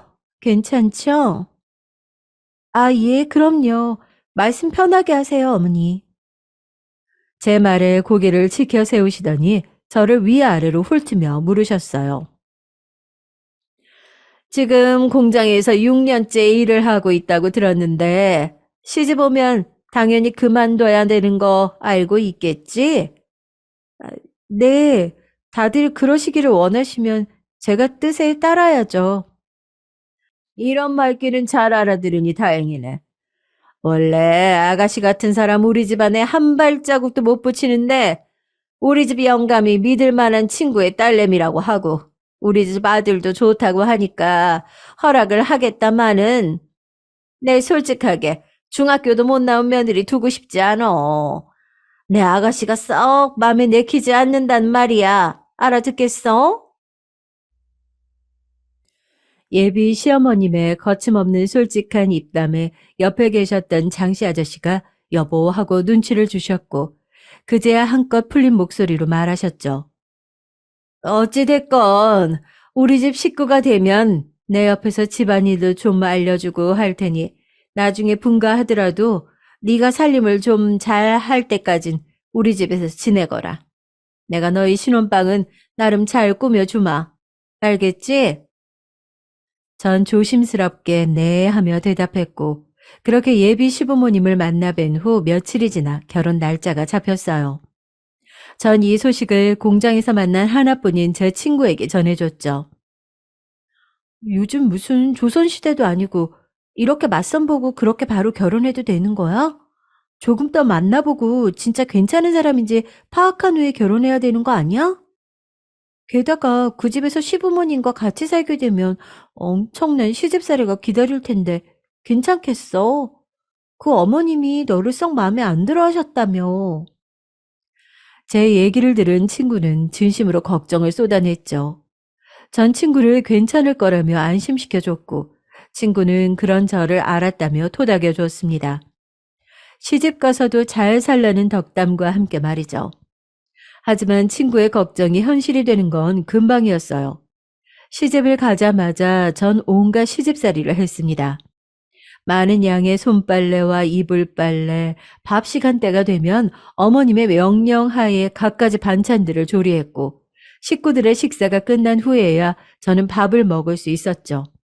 그렇게 많은 그릇들을 설거지하고 큰 집을 빗자루로 쓸고 닦고 걸레질하고 모든 집안일이 끝나야 전 그나마 쉴 수 있었죠. 시어머니의 구박도 한몫했습니다. 매번 제가 하는 모든 집안일을 마음에 안 들어 하셨어요. 지금 이게 걸레질을 한 거니? 아유, 어쩜 손이 이렇게 야무지지가 못해. 먼지들 군데군데 뭉쳐있는 것 좀 봐라. 깨끗해질 때까지 다시 해. 그래도 시어머니의 이러한 구박은 어린 시절 엄마에게 받아왔던 저력이 있어 버틸 수 있었습니다. 저는 그렇게 묵묵히 시집살이를 해나갔죠. 아버님은 한결같이 제게 따뜻하고 남편도 항상 마지막까지 집안일을 마치고 오면 수고했다며 제 어깨를 주물러주고는 했습니다. 하여 제 시집살이는 꽤 나쁘지 않았어요. 되려 행복했던 때도 있었죠. 깔끔하게 집안일을 마칠 때에는 시어머니께서 이제야 좀 완벽히 한다며 떨떠름해 보이긴 해도 고생했다 말 한마디 덧붙여주기도 했으니까요. 그렇게 결혼 후 4년 만에 제게 큰 축복이 왔습니다. 축하드립니다. 임신 8주네요. 제 임신 소식은 시댁은 물론이고 친정집에도 경사와 같았어요. 소식을 전하고자 전화를 걸었는데 저 수화기 너머로 엄마가 기뻐하며 축하해 주셨죠. 그래, 왜 이렇게 소식이 뜸한가 했어. 네가 시집간 지 4년이나 지났는데 언제 이 소식 듣나 했다. 어찌됐건 축하한다. 고마워요, 엄마. 근데 아기가 아들인지 딸인지는 언제 알 수 있다니? 아유, 꼭 아들이어야 할 텐데. 안 되겠다. 그러니까 내가 아는 무당집이라도 가서 부적이라도 써야지. 하지만 엄마의 이런 아들 타령에 제 기쁨도 조금은 반감이 되었답니다. 그러지 마세요. 아들이면 어떻고 딸이면 어떻다고 그러세요? 얘가 또 이렇게 모르는 소리 한다. 네가 그 집안의 대를 이어줘야 너도 그렇고 우리 집도 어깨 피고 살 수 있는 거다. 알겠니? 더 이상 말할 필요가 없다 느낀 저는 이만 끊겠다 전하며 수화기를 내려놓았습니다. 그러고 이러한 아들 타령은 시댁도 마찬가지였어요. 심지어 남편까지도 똑같았죠. 우리 뱃속 애기가 딸이든 아들이든 그리 중요하진 않지만 난 그래도 아들이면 좋긴 하겠어. 같이 목욕탕도 가서 때도 밀어주고 축구도 하고. 어머님 아버님에 이어 친정 엄마도 아들 하시던데 이제 당신까지 그러면 뱃속 애기가 부담스러워서 어디 나오겠어요? 정말이지 부담의 연속이었어요. 딸이라도 낳으면 당장 내다버리라 할 기세들이었죠. 시간이 흘러 제 배는 점점 풍선처럼 불러왔어요. 그럴수록 거동도 힘들어지고 숨쉬기도 벅찼죠. 가끔 뱃속 아기가 발로 펑펑 찰 때면 장기 전체가 뒤틀리는 것처럼 마냥 아파왔어요. 그 광경을 본 남편은 아기가 발길질하는 게 예사롭지 않다며 아들인 게 틀림없다며 좋아했죠. 제 걱정은 고사하고 이 와중에도 아들 타령을 하는 남편의 배를 똑같이 때려주고 싶었답니다. 이후 명절이 다가왔어요. 항상 시댁과 함께 하였기에 이번만큼은 제사만 지낸 후 친정집으로 가 좀 쉬라고 시부모님의 배려가 있으셨죠. 전 감사의 말씀을 표한 뒤 남편과 친정으로 향했어요. 안타깝게도 아직 장가를 가지 못한 두 오빠들 때문에 엄마는 홀로 음식을 준비하고 계셨어요. 저와 남편을 보자 놀라시며 왜 시댁이 있지 않고 여기까지 왔냐며 물으셨죠. 시부모님의 배려가 있었다 말씀드리니 그제서야 반가워하는 눈치였어요. 남편은 피곤했는지 오자마자 양해를 구하고는 바로 잠들었고, 엄마는 저보고 편히 앉아 있으라고 하셨지만 혼자 음식을 준비하는 엄마를 그냥 지나칠 수가 없겠더라고요. 그래서 저도 도와주겠다고 거들었죠. 엄마도 크게 사양은 하지 않으셨어요. 그리고 이어 방 안에 있던 오빠들이 슬금슬금 나와서 저를 봤죠. 오랜만이네. 시집 잘 가더니 얼굴이 좀 핀 것 같다. 누구는 이 낡은 옥탑방에서 이러고 사는데 누구는 좋은 집구석에서 먹고 사니 살판 났겠어. 만들어 놓은 전을 하나 집어먹으며 얄밉게 큰오빠가 말했어요. 그러게 때깔이 고와졌어. 근데 네가 아무리 날고 기어봤자 우리 집에선 뭣도 아닌 셋째 딸년이지 뭐. 야, 너 온 김에 우리 담배 한 갑씩만 사다 줘라. 뒤이어 배불러 있는 동생에게 던지는 말본세하며 하다하다 심부름시키는 작은 오빠가 얄밉게 텔레비전을 틀으며 말했죠. 엄마는 그 광경을 옆에서 지켜보면서 아무 말씀도 없으셨어요. 말리거나 제지하거나 하는 것도 없이 묵묵히 전을 붙이고 계셨죠. 물론 처음엔 거절을 했지만 좋은 집에 사모님 되더니 오빠들 하는 말들이 웃음냐며 화를 내는 두 오빠들의 모습에 전 어쩔 수 없이 밖을 나섰어요. 세상 모르고 잠든 남편과 오빠들 말이라면 꿈뻑 죽는 엄마에게 대신 부탁을 하기도 뭐했죠. 그렇게 낑낑대며 담배 두 갑을 사들고 그 언덕을 올라 옥탑방 계단까지 올라가는데 계단을 다 올라오니 순간 머리가 핑 돌더라고요. 전 그대로 그 자리에서 쓰러지고 말았어요. 정신을 차리고 보니 병원이었고 옆에선 보호자 의자에 앉아 고개를 숙이고 있는 남편이 있었죠. 남편을 부르니 제가 깨어난 것을 알았는지 숙이고 있던 고개를 천천히 들어 저를 보더라고요. 그제서야 남편이 울고 있었다는 걸 알 수 있었어요. 그리고 제 배가 훌쭉해졌다는 것도요. 세상에 나와 빛 한 줌 보지 못한 제 아기는 그렇게 떠나고 말았습니다. 몇 날 며칠을 울었는지 모르겠어요. 온몸이 팅팅 부을 정도로 오열을 하다 보니 화상 흉터들이 쑤시는 것 같더라고요. 괜히 제게 심부름을 시킨 오빠들이 미웠고 그걸 옆에 보면서도 말리지 않고 조용히 있던 엄마도 미웠습니다. 그렇게 떠나가게 한 제 아기에게 너무 미안하고 그 상황이 절망적이었어요. 그리고 저를 더욱 냉혹하게 만든 현실은 아직 몸조리도 끝나지 못한 제게 뺨을 때리며 욕설을 퍼붓는 시어머니와 그 광경을 지켜보고도 말리지 않는 시아버님과 남편이었죠. 임신 이후 저를 따뜻하게 대해주던 시댁 식구들은 한순간에 저를 차갑게 대하기 시작했어요.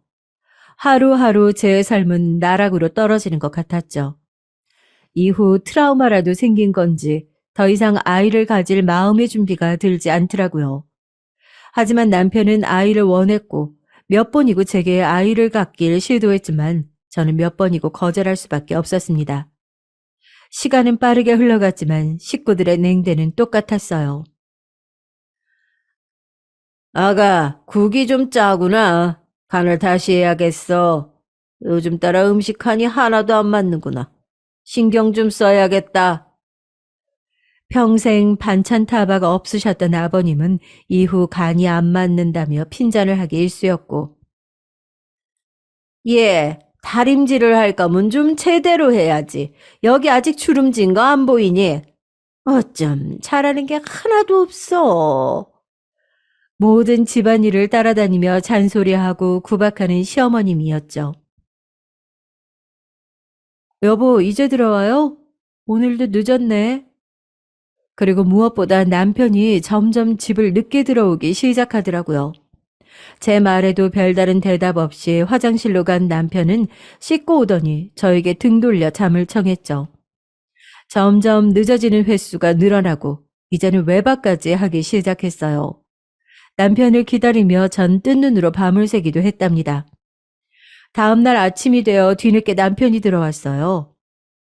당신 어디 있다 이제 오는 거야? 하루가 멀다 하고 늦게 들어오고 이젠 외박까지?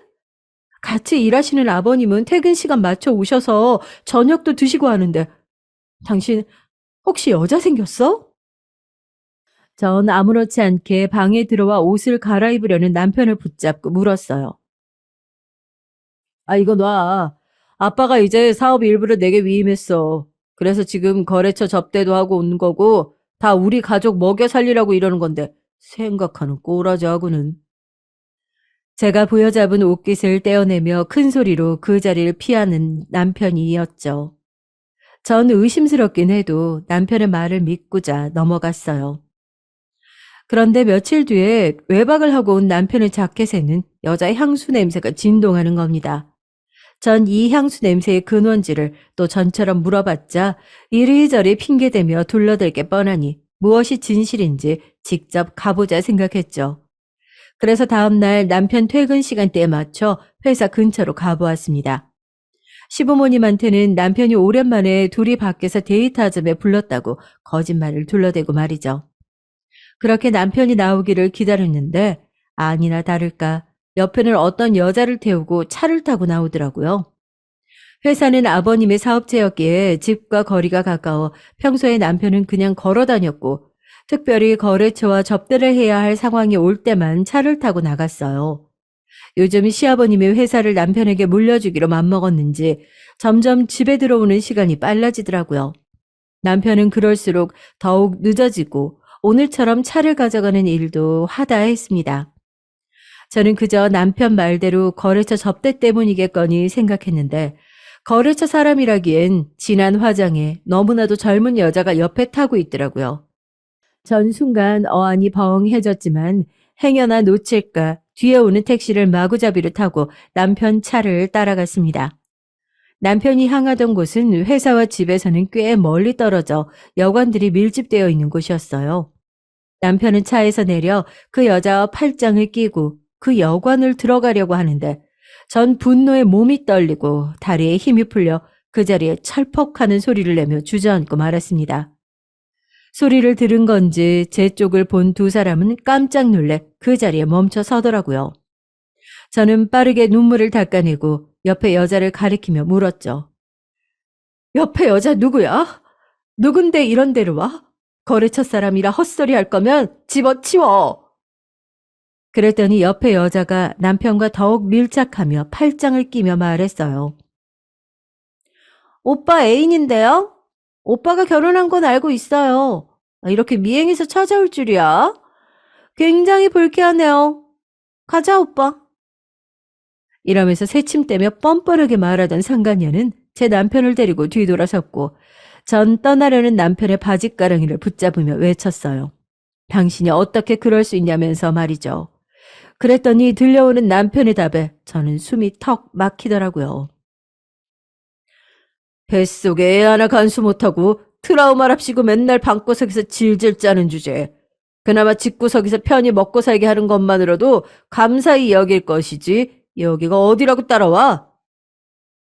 그러더니 제 손을 잡아 떼며 그 여자를 데리고 기어이 제가 보는 앞에서 여관을 들어가더군요. 그 여자는 들어가면서 잠시 제 쪽으로 고개를 돌리더니 저를 보며 입꼬리를 올리더라고요. 꼭 비웃는 것 같아 보였어요. 전 그 자리에서 그대로 주저앉은 채 하염없이 눈물을 쏟아냈습니다. 그 길로 도저히 시댁애가 남편의 부모와 얼굴을 마주할 자신이 없어 전 하나뿐인 제 친구에게 전화를 걸었죠. 당시엔 지금처럼 휴대전화가 없었기에 길가에 놓인 공중전화를 이용했어요. 몇 번의 신호 끝에 친구가 전화를 받았고 전 지금까지의 사정을 모두 말했죠. 친구가 저보다 더욱 길길이 날뛰며 당장 자기 집으로 오라고 하더라고요. 친구도 20살이 되었을 때 저처럼 공장을 나와 버스 안내와 전단지 아르바이트 등 여러 일을 하며 검정고시를 준비했어요. 아팠던 동생들이 지금은 많이 나아져 더 이상 본인이 돌보지 않아도 된다면서 말이죠. 자기가 하고 싶은 것을 드디어 해나가는 친구가 한편으로는 부럽더라고요. 그렇게 찾아간 친구네 집은 대식구였어요. 이제 고등학교 졸업을 앞둔 수험생 둘째 동생과 갓 고등학교로 올라간 쌍둥이 셋째, 넷째 동생, 그리고 15 사춘기 막내 동생까지 넓지 않은 집안이 북적북적했어요. 친구의 부모님은 저를 따뜻한 미소로 반갑게 맞이해 주셨고 저녁을 먹지 못한 제게 따뜻한 밥상을 가져다 주셨어요. 전 처음으로 느껴보는 엄마의 정이 가득 담긴 따스한 밥상에 그만 울컥 눈물을 쏟으며 감사히 먹겠다 인사를 전하곤 밥술을 떴죠. 그런 제 모습에도 친구네 어머님은 체하지 않게 천천히 먹으라며 따뜻한 보리차를 건네주셨습니다. 저는 다시 한번 감사하다며 고개를 끄덕이고 마저 식사를 마쳤어요. 뱃속 아이를 그렇게 보낸 후 이렇게까지 밥을 제대로 먹은 적이 있나 싶었죠. 밥 한 술 뜰 때마다 떠나간 아이 생각에 신물이 올라오더라고요. 전 그렇게 몇 날 며칠 대충 밥 몇 숟갈로 끼니를 때웠답니다. 친구네 가족들의 배려로 간단하게 씻고는 친구의 안내로 작은 방에 들어갔어요. 우리는 이 방에서 자면 돼. 둘째가 수험생이라 공부하는데 조금 예민해서 시끄럽지 않게만 조심해주면 괜찮을 거야. 정말 고마워. 비록 두 다리 뻗고 자기엔 다소 협소한 방이었지만 이마저도 감사했던 저는 친구에게 진심을 다해 고맙단 말을 전하고 잠에 들었습니다. 다음날 무거운 발걸음을 이끌고 집으로 향했고 도착하니 시부모님은 저를 기다리기라도 한 것처럼 두 분이 함께 거실에 앉아 어디 갔다 왔냐며 물으셨죠. 전 솔직하게 어제 있었던 일들을 모두 말씀드렸어요. 남편이 여자와 같이 차를 타고 가는 모습부터 여관을 함께 들어가는 모습을 본 것, 그리고 제게 오히려 적반하장으로 그 여자를 감싸고 돌며 소리친 것까지 모두 말했고 시부모님은 잠시 말씀이 없으시다 이내 알겠다며 들어가 보라고 말하셨어요. 그렇게 방으로 들어가려는데 뒤에서 시부모님의 쑥덕대는 소리가 들리더라고요. 애가 오죽했으면 바람을 필까. 아휴, 본처가 잘해야 바람을 안 피지. 다 제가 못하니까 우리 애가 밖으로 싸돌아다니는 거예요. 이 와중에 남편 바람 핀 것도 제 탓으로 만드는 시어머니와 조용히 말을 해야지. 그 참 조심성이 없어. 그러다 애가 들으면 어쩌려고. 그런 시어머니의 입단속을 시키는 시아버지였죠. 듣든지 말든지 내가 제일 무서워서 내 집에서 말도 맘대로 못해요. 뒤이어 들려오는 시어머니의 말에 저는 더 이상 이곳에 있으면 안 되겠구나 싶었죠. 그때는 지금처럼 이혼이 마음대로 쉽게 되는 일이 아니었었기에 결심이 마치자 저는 친정엄마에게 전화를 걸었어요. 그리고 남편의 외도 현장을 목격했던 일들을 얘기했고 저를 옹호하는 답변을 바란 것은 아니었지만 뒤에 이어 들려오는 엄마의 말에 저는 적잖이 충격을 받지 않을 수 없었습니다. 얘가 뭘 몰라도 한참 모르네. 남자가 밖에서 사업을 하다 보면 다른 여자도 만날 수 있는 거지. 뭐 그딴 걸로 이혼이네 뭐네 말을 짓거리고 있어. 기어이 네가 우리 집과 내 얼굴에 먹칠을 하려는구나. 잔말 말고 얌전히 내조나 잘하고 있어. 소리를 냅다 지른 친정엄만 그렇게 전화를 끊었어요. 저는 한참을 끊어진 수화기만을 바라보다 결심을 했죠. 더 이상 친정엄마나 다른 사람의 의견보다 제가 하고 싶은 것에 더 집중하자고요. 그날도 어김없이 뒤늦게 온 남편에게 이혼을 하자며 먼저 말을 꺼냈죠. 제 말을 들은 남편은 처음에는 조금 당황하나 싶더니 곧 비웃으며 묻더라고요. 당신이 나가면 혼자서 뭐 어떻게 살려고? 이혼한다면 장모님은 절대 받아줄 것 같진 않고. 뭐 하나 있는 그 가난한 집 친구한테 빌붙기라도 할 건가? 남편의 말이 영 틀린 말도 아니었기에 전 그저 남편을 노려보며 입을 다물었어요. 그랬더니 남편이 제가 원한다면 시부모님께 대신 말을 전해보겠다며 방을 나섰어요. 제가 말릴 새도 없이 시부모님 방으로 들어간 남편을 전 뒤에서 그저 발만 동동 구르며 지켜보고 있었죠. 남편이 뭐라 하는 것 같더니 시어머님은 어이가 없는지 본인 가슴을 주먹으로 치고 계셨죠. 시아버님은 문틈 사이로 그 광경을 바라보던 저를 눈치채셨는지 제 쪽을 바라보시더니 나와 말씀하셨어요. 잠깐 나가서 얘기 좀 할까? 전 시아버지의 말에 고개를 끄덕이며 겉옷을 걸친 뒤 나왔어요. 집 앞을 천천히 걷는데 옆에 나란히 걷던 시아버님이 제게 물으셨죠. 너희 아버지와 내가 어떻게 친구가 됐는지 말해줄까? 저를 바라보며 물으시는 아버님에게 전 말없이 고개를 끄덕였습니다. 너희 아빠와 난 군대에서 만났지. 너희 아빠가 내 생명의 은인이었단다. 6.25 전쟁 시 우리는 함께 참전했고 날아오는 총을 대신해 너희 아빠가 맞았었지. 너는 잘 몰랐겠지만 발 쪽에 총알을 빼낸 흉터가 있을 거다. 난 항상 빚을 지며 살고 있다 생각했어. 그런데 너희 집이 그렇게 화재로 다 타버리고 내 친구마저 그렇게 떠나버리고 나니 내 이 남은 은혜를 어찌 갚아야 하나 고민이 참 많았었어. 그러다 나이가 다 차도록 제대로 된 여자 하나 데리고 오지 못하는 내 아들 녀석과 참 똘망똘망하니 귀여웠던 네가 생각나더라. 마침 너도 20살이 됐다고 하고 내 아들과 네가 함께 있는 모습을 보고 있자니 그보다 더 흡족한 게 없었다. 둘이 결실을 맺고 행복한 가정을 이룬다면 내 그걸로 신세 다 갚겠구나 싶었지. 그래서 네 오빠도 사돈과 얘기한 끝에 내가 결혼하면 취직시켜주겠다 조건을 건 거야. 그런데 뱃속의 아이를 그렇게 허망하게 보내는 네 모습을 보자니 가슴이 답답한 게 네 탓이 아닌 걸 알면서도 괜히 미워지더구나. 그래서 그동안 내가 심술이 좀 나 있었던 것 같다.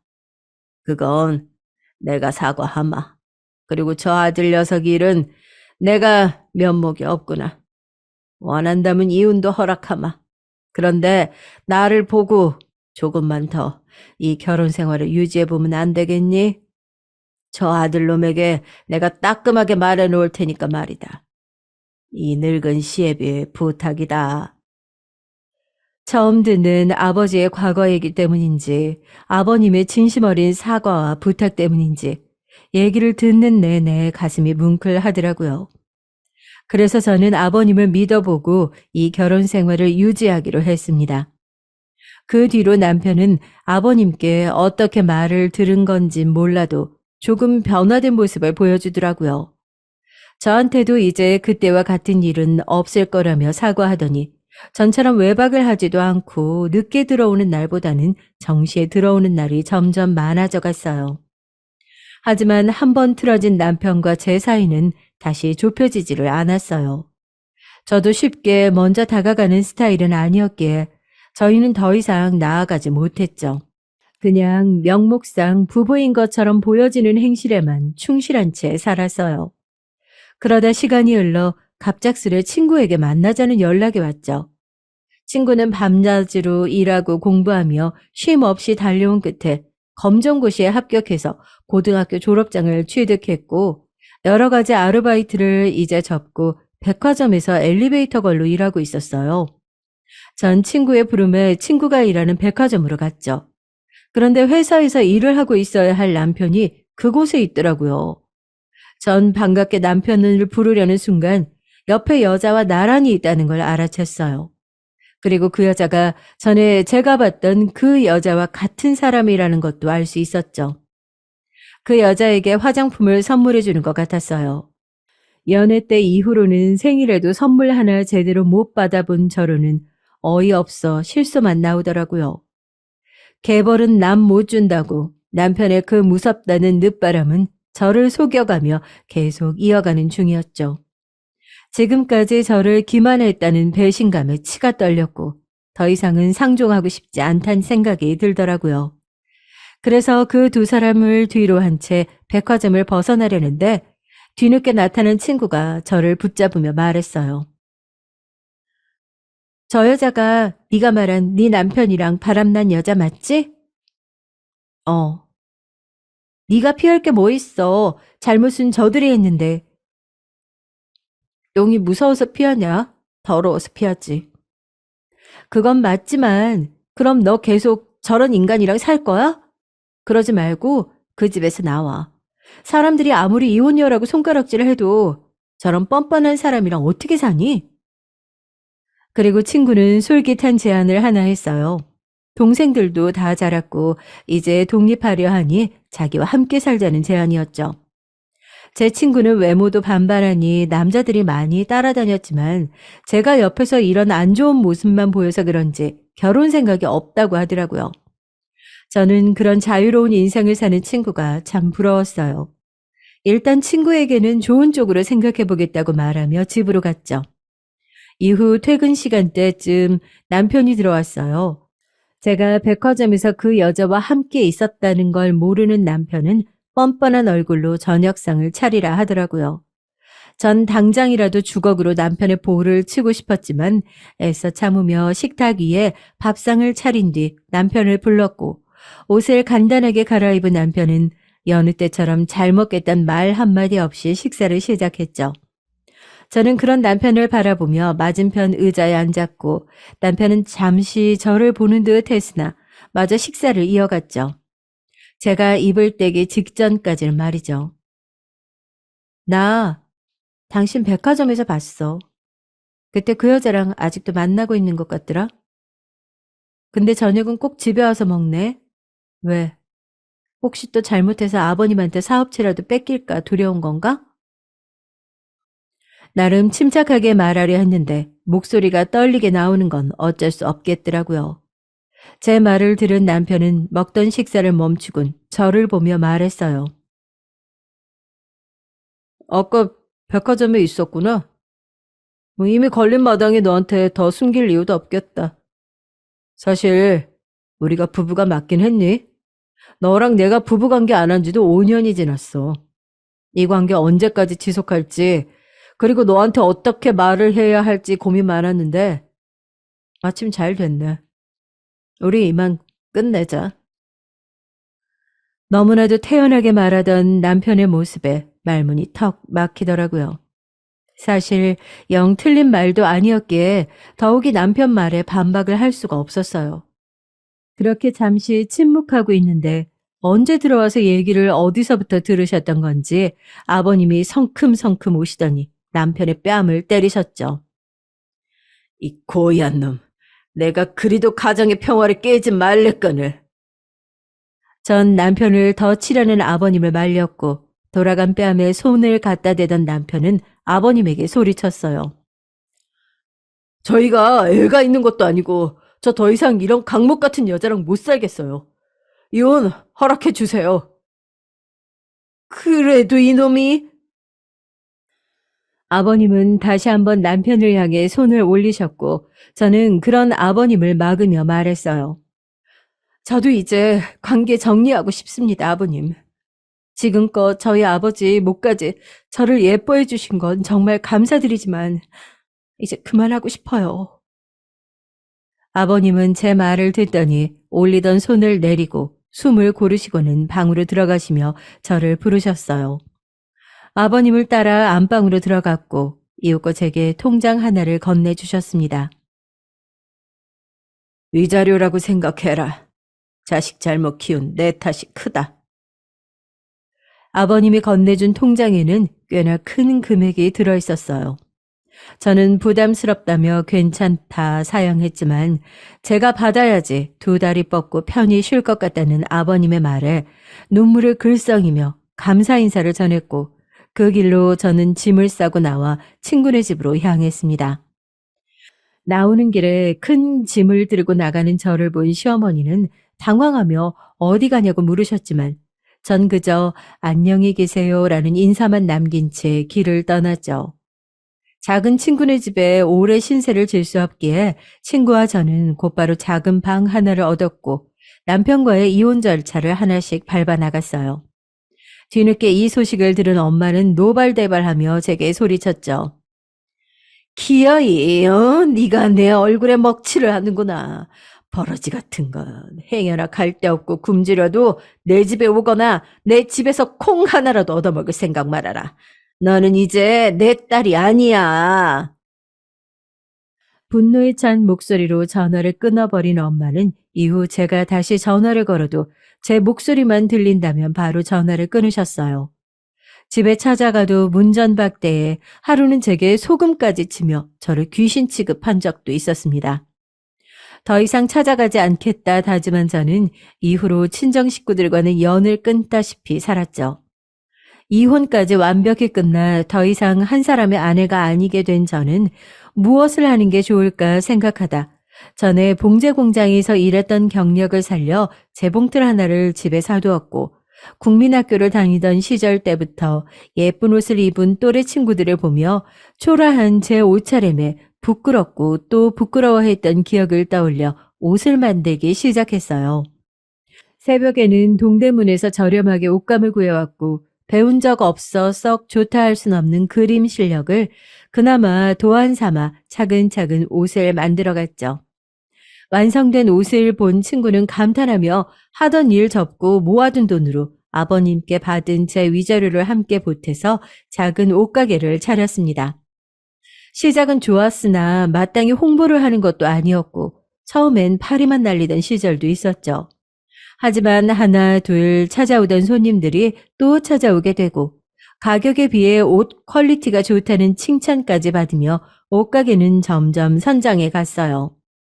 2000년대에 들어서는 인터넷을 배워야 한다는 친구를 따라 학원을 다니며 인터넷 쇼핑몰까지 시작할 수 있었죠. 지금 짧은 글로 간단히 요약해 제가 얼마나 힘들었고 노력했는지 크게 와닿는 분들은 없으실 거라 생각됩니다. 하지만 저는 하루에 2~3시간씩 잠을 자가며 옷을 만들고 또 이것저것 배운 끝에 인터넷 쇼핑몰까지 큰 성과를 이룰 수 있었어요. 그런 제 소식을 어떻게 전해 들은 건지 억겁의 시간이 지난 후에야 엄마에게 전화가 왔죠. 할 말이 있으니 집으로 오라 하시더라고요. 마지막까지 제게 큰 수모를 겪게 한 엄마이기에 그냥 무시하며 살아가고 싶었지만 한 번은 집에 찾아가 보자라는 생각에 오랜만에 그 언덕을 지나 옥탑으로 향했죠. 그 동네 근처는 몰라보게 변했지만 어찌 된 건지 그 동네만은 그대로더라고요. 안 그래도 낡은 건물은 더욱 노후되어 곧 무너질 것 같았어요. 집을 이리저리 훑고 있는 제게 엄마가 먼저 말씀하셨어요. 곧 이 지역도 재개발에 들어간다며 자기는 다 늙어 죽으면 그만이지만 이 집에 살고 있는 큰오빠가 걱정이라면서 말이에요. 그제야 집을 보던 눈길을 엄마에게로 돌렸어요. 그동안의 세월을 말해주듯 여기저기 피어있는 검버섯과 나무의 나이테처럼 주리가 있는 주름들이 제일 먼저 눈에 띄더라고요. 엄마도 저를 위아래로 훑으며 말씀하셨죠. 너 옷가게인가 뭔가 옷 만들어서 성공했다더니 그 말이 진짠가 보구나. 나는 네가 이렇게 성공할 줄 알았다. 입은 옷이며 들고 있는 가방이며 아주 곱구나. 고와. 제 엄마가 갑자기 이런 태세 전화를 할 줄은 꿈에도 몰랐죠. 언제는 귀신 내쫓듯 소금 뿌리며 문전박대할 땐 언제고 말이에요. 오늘 저를 부른 이유는 하나였어요. 병들고 아픈 자신을 대신해 오빠들을 돌봐달란 얘기였죠.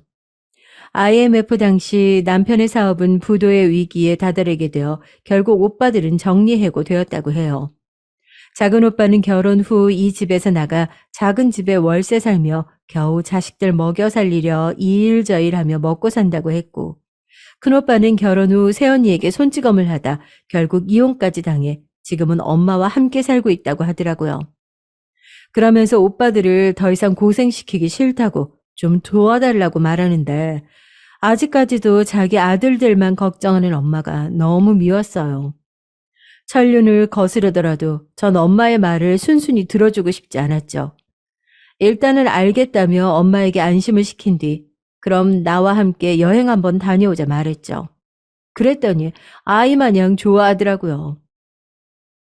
그렇게 전 큰 계획을 세워두고 엄마와 함께 섬으로 여행을 떠났죠.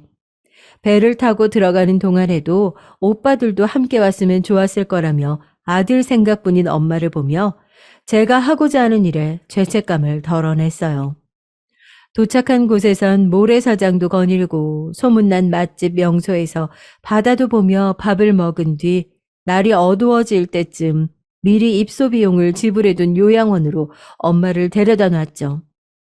여기는 어디냐며 당황해하는 엄마에게 오빠들한테 말해두었으니 오빠들이 정말로 엄마를 생각한다면 데리러 올 거라 말하고는 전 그곳을 빠져나왔습니다. 제 뒷모습을 보며 이름을 애타게 부르는 엄마를 애써 외면한 채 저는 오빠들에게 문자를 보냈죠. 엄마가 있는 요양원과 함께 이곳에 엄마를 버려두고 왔으니 찾아가든지 말든지 알아서 하라는 내용이었어요. 이후로 전 연락처를 바꾸고 거주지도 숨긴 채 엄마와 오빠들과는 절연한 상태입니다. 새로운 마음가짐으로 이름도 개명하고 지금은 제가 너무나 갖고 싶던 고등학교 졸업장까지 검정고시를 통해 얻게 되었죠.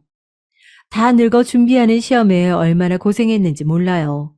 그리고 친구는 좋다고 따라다니는 남자들 다 거절하더니 결국 좋은 사람 만나 결혼하고 예쁜 아들, 딸과 함께 행복하게 살고 있어요. 그리고 저는 일과 연애하며 바쁘게 살고 있죠. 사업체가 꽤 커져 사무실을 좀 큰 곳으로 옮겼고, 이제는 직접 재봉을 하지 않고 그려놓은 스케치를 공장에 맡겨 대량 생산하고 있습니다.